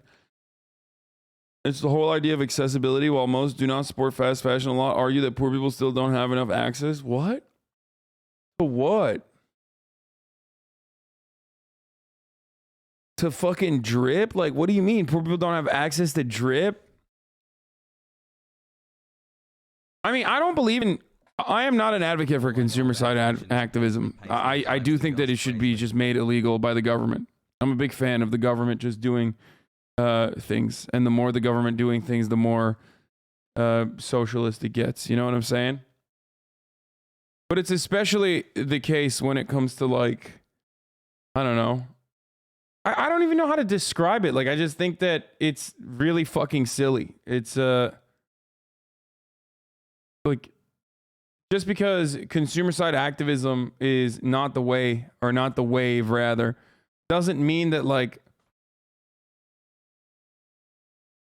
you should purchase those fucking ugly ass shirts that's like literally going to burn the moment that you fucking wash it. Too many people don't know what fast fashion is. It's an approach to design, creation, and marketing of clothing fashions that emphasizes making fashion trends quickly and cheaply available to consumers. Yeah, H&M, Forever 21. Brain rot is slowly setting in. Pogo, look, thrifting is hard and now more expensive than ever, so people have to buy fast fashion because it's the only thing in their budget. That's bullshit. Zara, ASOS.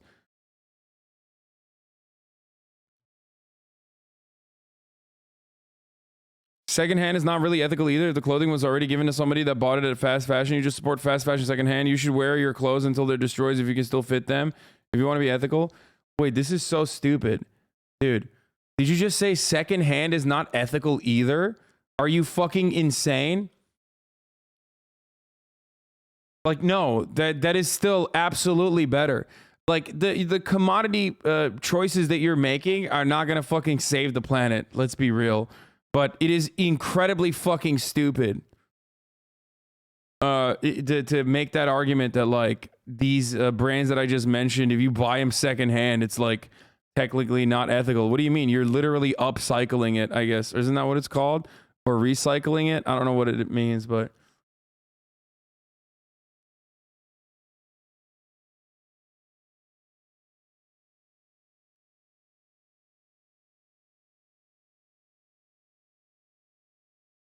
I literally go thrifting for Zara and ASOS is fast fashion. No, they are, yeah. So it should hold up. They are. And I have ASOS pieces too. Like that fucking jacket I wear is ASOS. There's a bunch of I mean, I've gotten some stuff. That doesn't mean you can't like purchase anything from ASOS or anything from Zara or anything from H&M. Of course you can. But like, people are oftentimes going and like getting shine shit every week. The entire purpose of fast fashion is so you can constantly feel like you're purchasing new shit. And in most circumstances, you have to.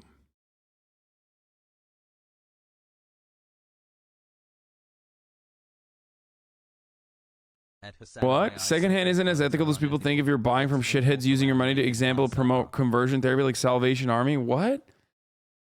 Dude, there's like one fucking... You mentioned one place, and I didn't even know that actually has thrift stores. What the fuck are you talking about? It literally feels like people are doing copium.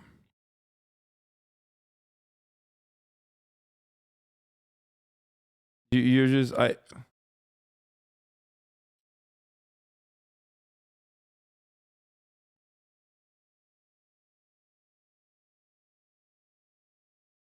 What? Move on. Nobody's prepared to discuss this topic. No.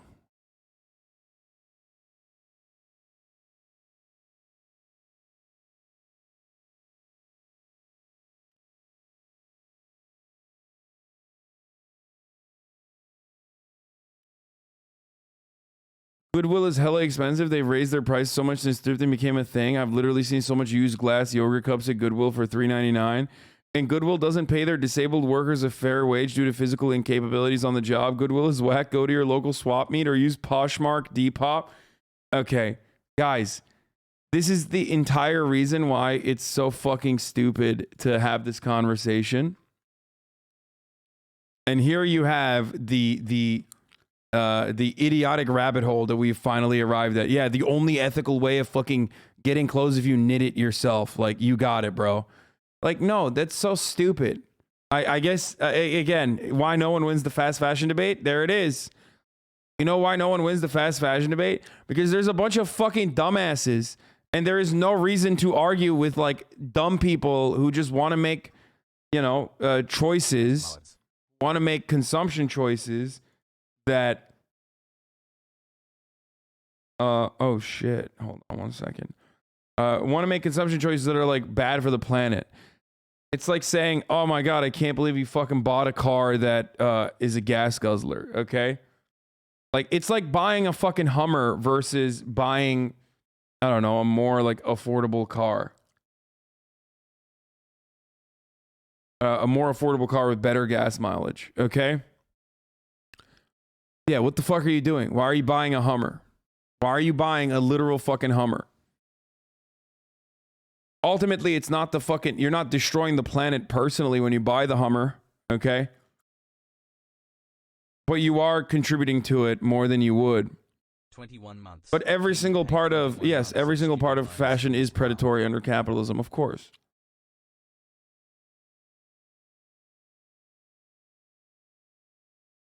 No ethical consumption under capitalism. Still need the world to promote exploiting. Still no need to promote exploiting kids in the third world. I mean, yeah. You eat meat. Shut up, dude. What?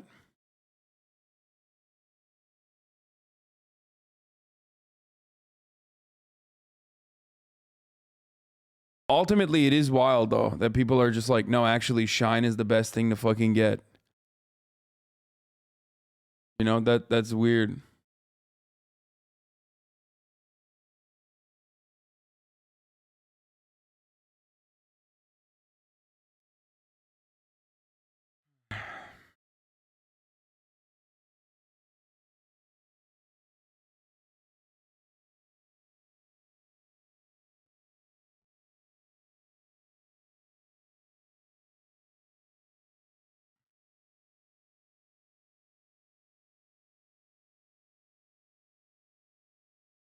Unless you are literally bartering your handmade goods amongst your anarchist friends, there is no ethical consumption. Somewhere along the line, you can extract the reason as to why purchasing a decision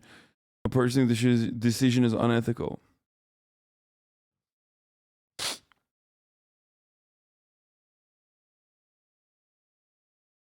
Yes, no ethical consumption doesn't mean you should give up on, like, I don't know, being more ethical than others, though. Now I'm sounding like a vegan. Okay, we're not watching this video, and we're not watching this. We're doing so well learning about Christian propaganda. Hope you enjoy this trailer. If not, it'll be the last film you ever watch. What? I am not sick!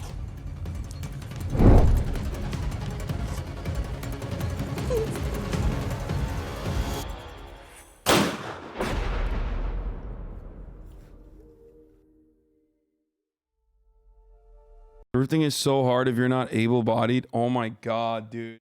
Listen, bro. Listen.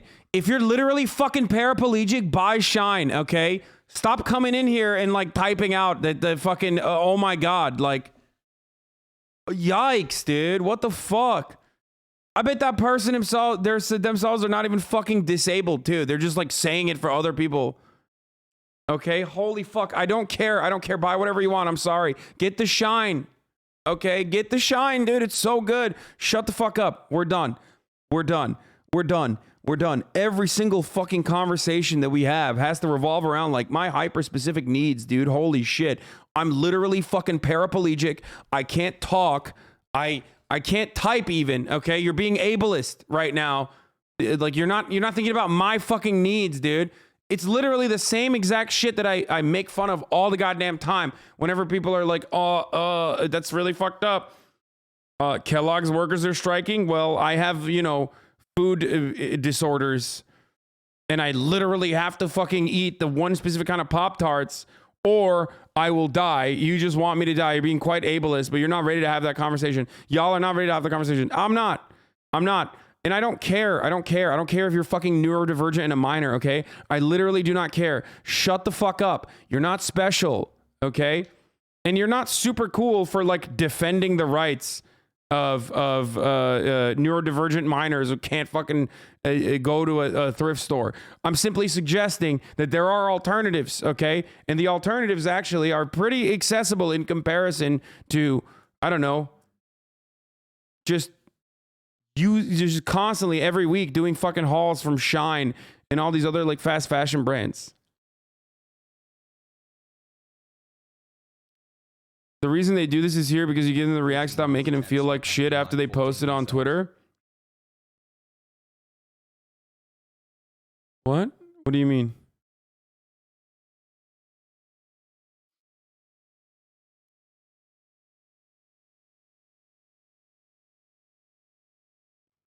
I don't care if you can't type. Hasan doesn't care about people with no representation in chat.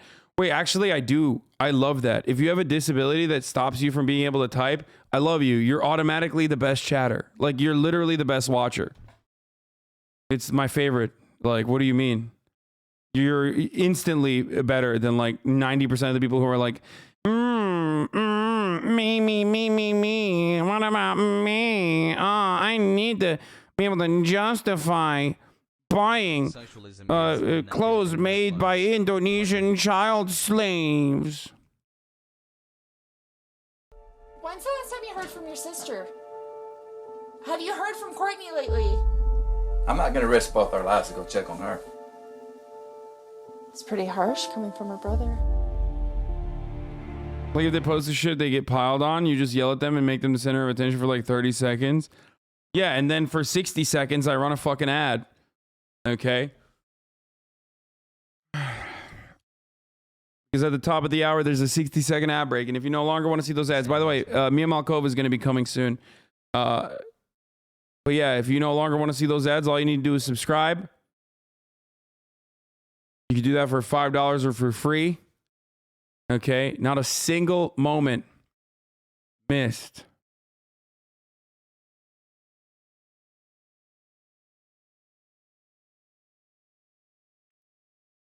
Stopping handicapped people from buying Porsches at the dealership. Yeah, remember when I fucking... Y'all know I'm ableist as fuck, dude, because I personally was like, I'm going to park the Porsche on the disabled parking spot, the handicapped parking spot.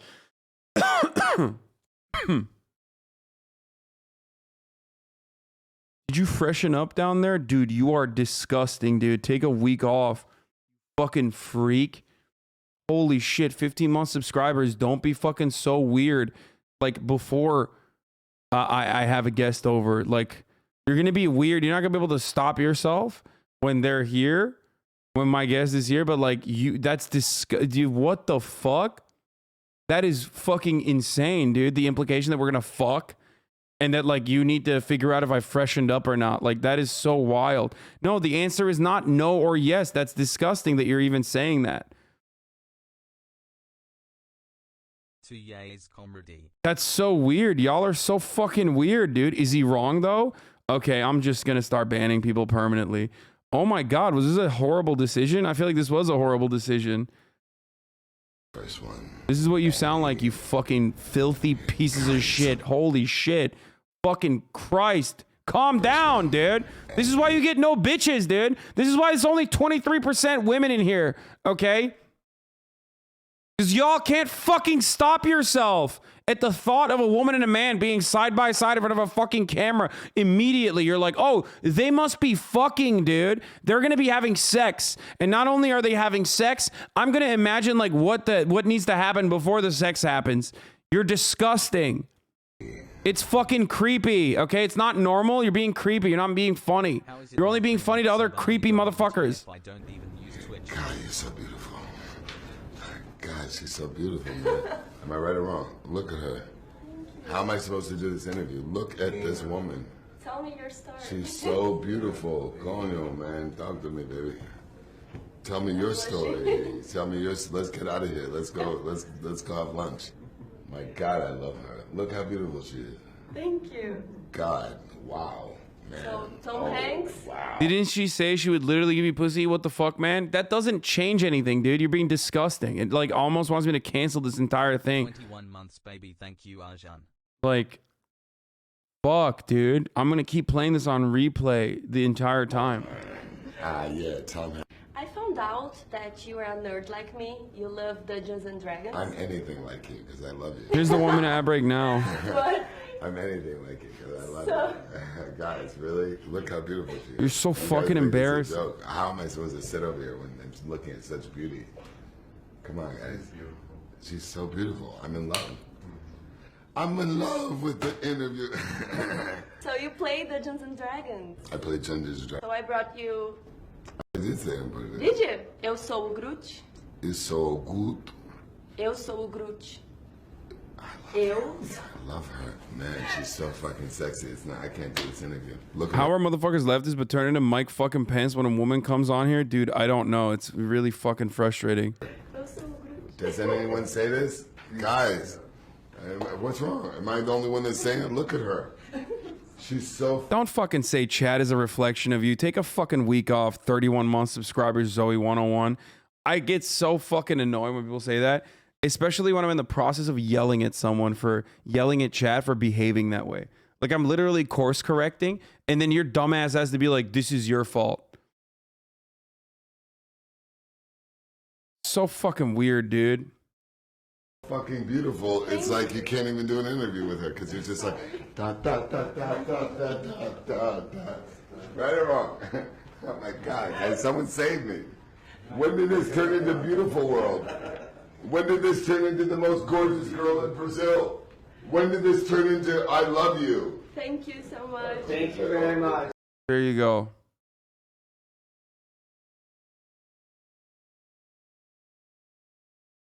Chat, please be. As a porn star on the broadcast bans chatter for sex joke. Lamau. Okay. 8-month subscriber. As a porn star over, I'm banning all the sex jokes in the chat. Dude. We're not gonna fuck on camera, dude. And we're not gonna fuck off camera either. You're being so fucking annoying. Like, well, what do you mean? Like, it's a fucking human being that's coming over. I don't know if you know that. It's not like a cum receptacle. You know what I mean? Like, what the fuck is wrong with you guys? Holy shit. Oh, this is turning out to be a horrible decision. Yikes, dude. Did you forget that? Like, how many fucking sex workers have I had on this broadcast? Like, what are you doing? What are you guys doing? You are literally all behaving like fucking, not all of you, but like a good proportion of the community is behaving straight up like fucking incels. And this is before me and Malkova even like entered the room. You know what I mean? She's not even in the house yet. And y'all are doing this. What the fuck? Yuck, dude. Seriously. You're being super weird and super fucking creepy right now.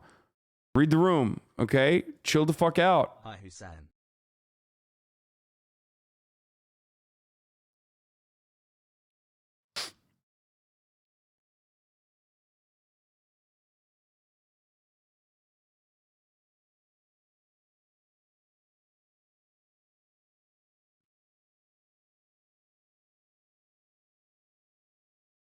And like, even if you don't fucking value the humanity of a sex worker because they're fucking sex workers, which you should, and that's fucked up. Like, you're making me uncomfortable. You know what I mean? That's fucking weird. Bing bong.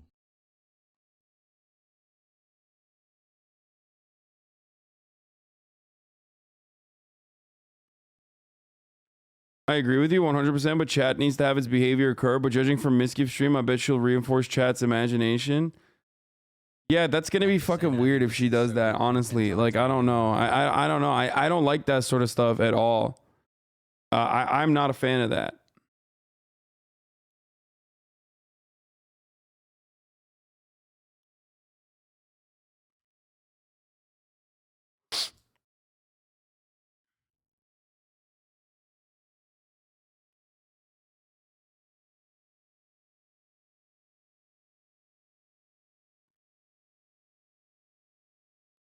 I already ran the hour ad break.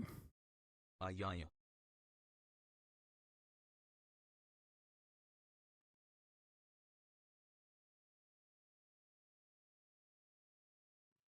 Anyway, holy shit. I couldn't even get through a fucking lockdown trailer.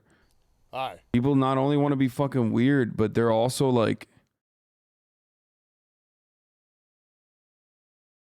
People not only want to be weird, but they also want to like justify why they're being fucking weirdos.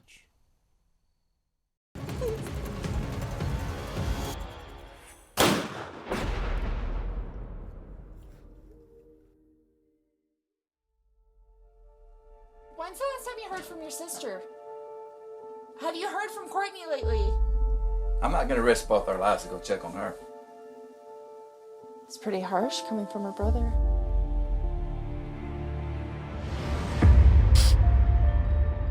All right, guys, listen up. Wait, what the fuck? Wait, what? All right, guys. It just straight up has the fucking stars and bars? What's going on? Wait, is this a good guy or the bad guy in this show? Guys, listen up. We got a problem. It's the homeless. They're killing us. They're the reason why this virus keeps spreading. We're gonna take them out. What? Yeah. And I want you to join us. That's why I called you all here. I got a plan. Wait, what?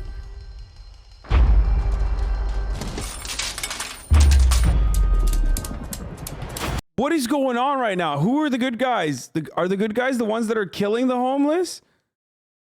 Are the homeless the good guys? What is happening? Is the stars and bars like the good people? Who is the villain and who's the enemy here?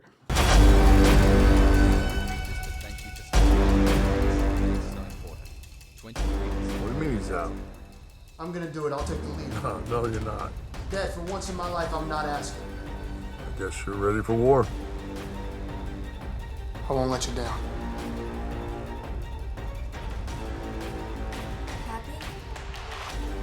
Courtney, for once in your life, just listen to me. Let's go.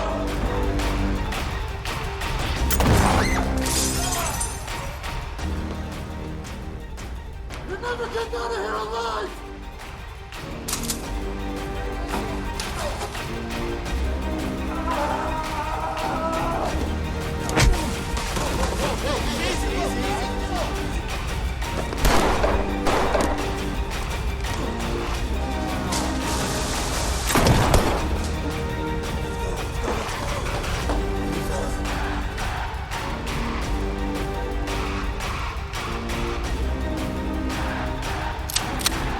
Get back!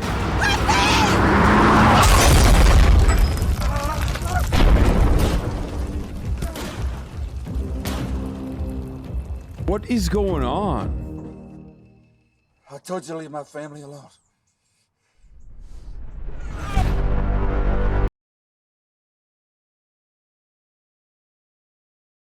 If you only put the effort you put into streaming and redistributing your money and proving the vaccine is fake, what?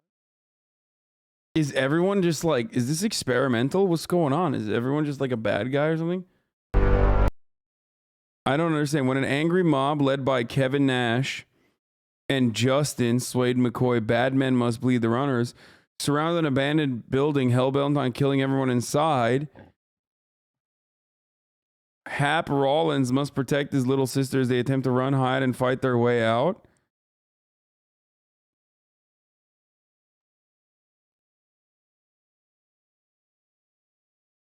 Oh, so they are the... So these are the bad guys. Swade McCoy is the bad guy.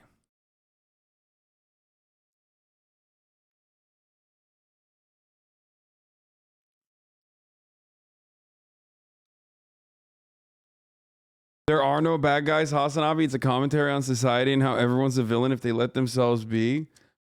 Oh my God. Breeds innovation. The innovation in question.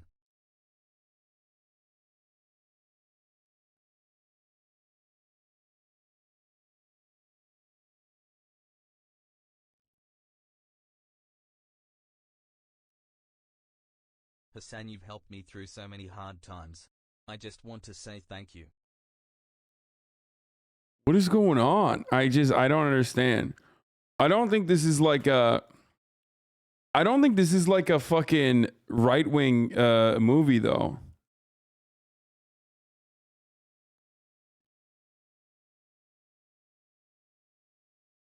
Like I think Kevin Nash is like, is Kevin Nash a hog? I don't think he is.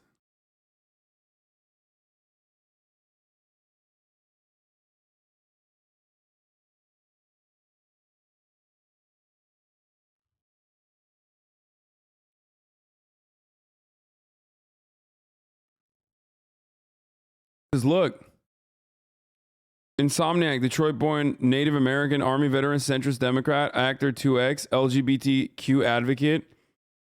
He's like triple boosted with Pfizer. Yeah, no shot. 2 months brain rot ad free. I mean, he's like a centrist old guy who calls himself a centrist, so he like sucks, but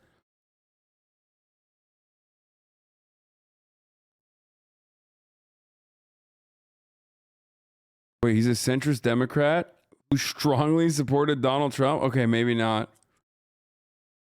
Wait, what?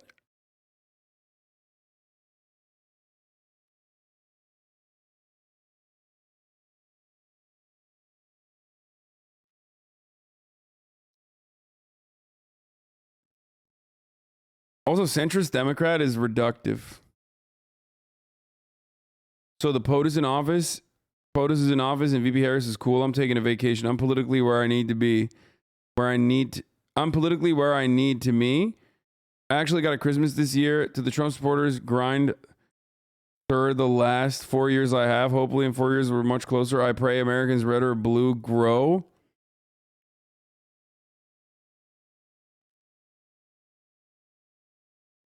I had cataract surgery on both eyes, so it's difficult to see the screen. Plus, the Samsung 20 types what it wants to. Add to the fact I don't give a fucking typos are bound to occur. Sorry. What is going on, dude? Dude, you know who is a real movie? Kevin Nash's life, okay? Just the way that he operates.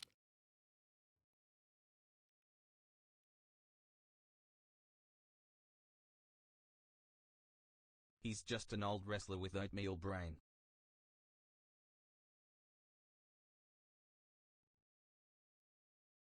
Wow, real Donald Trump, you're rattled. Line increasing threefold. You're losing him badly and trying to now make up excuses as to why the COVID virus beat your ass, and you're stubborn to listen to your corner. Senator Harris was born in Oakland, that in California, which is in America. This is like, God, he's like a lib.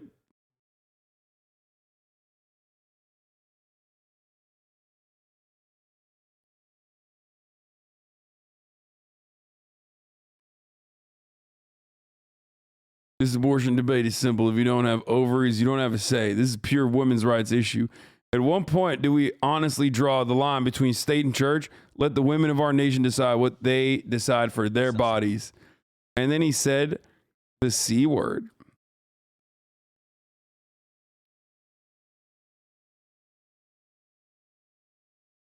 I love this. This might be the first instance of like a real centrist, boys.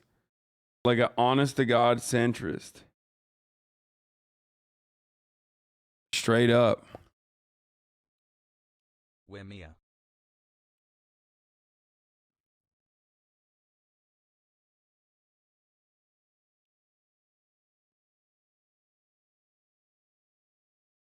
He's an agent of hate and racism using the C word like that.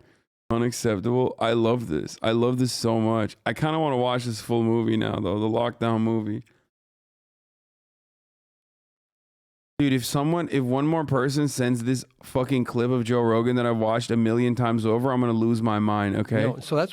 Dog, I know. Not only do I know, but I literally fucking did this. No, like, so that's when I fucking showed this like 1,000,000 times, dude, here. We need to just have straight talk. Don't tell them it's low risk. That's like the hurricane, okay? You know, I would be really mad at you if I thought you were a hurricane forecaster and you knew this was coming, but you kept telling me, oh, it's low risk, don't worry about it. Right. Yeah, once it hit. Yeah, so that's what we need to do today is just say this is going to be challenging. And we're going to get through it, though. We are going to get through it. I hope this wakes people up to the value of vaccines, too. There's so many wackos out there that think that vaccines are, you know, a scam or they're dangerous or there's so many people out there that won't vaccinate their children. I know. And that's one of your best shows you ever did was Peter Hotez. Yes, he's a dear friend of mine. Guy. I do too. He's a dear friend of mine, as you. And, you know, he is one of the champions out there on this very issue. Yes. I couldn't agree with you more. I think that's really an important point that, you know, we got to get this idea. These vaccines I've shown this 1,000,000 times on the show. If we had one right now, think how different this situation would be we're in right now. It would be radically different. But Very then radical. you see the measles making a comeback and directly attributed to a lack of vaccines. You know what? And it's not only the vaccines themselves, but it's the prioritization of vaccines. I mean, you know, one of the real tragic stories right now in Africa is we are just finally bringing to a close this outbreak of Ebola in the Democratic Republic of the Congo, far northeast part of the Congo. You know, 2,800 people have died from this, okay? Bad. It's been going on for almost 2 years. And everybody talks about that, and I understand why. Ebola is a challenge. But you know that during that same time period, over 7,000 kids in that same area have died from measles because everybody was preoccupied trying to deal with Ebola.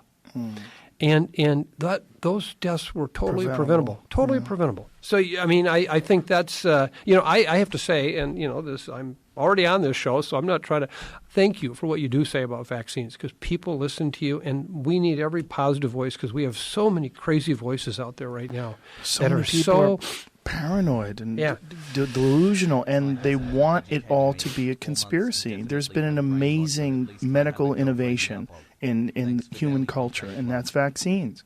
It's amazing what it's done. And have there been adverse effects on people? Of course, everything that people do. There's some people that are going to react in a bad way.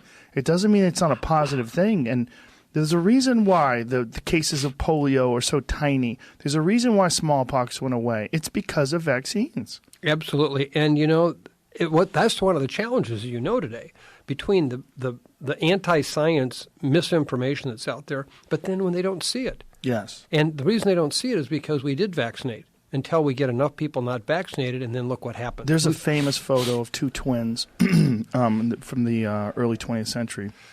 One of them has smallpox, and one of them was vaccinated. Have you seen that photo? I have. It's a black and white photo. It's a very telling. Sure Jamie will find it, because people need to see it. That is the difference, there it is. Folks. Yep. There it is, right there. That's it, right there. That's the one. Yep. One kid whose body is just devastated by what looks like he's like pebbles glued to his skin, all over his body, his face, his hands, and then his brother right next to him with nothing. And what's really important to note here is that in that body, all those things are very painful, but what's going on inside the body is equally bad. Yeah. And so you're exactly right. I couldn't agree with you more that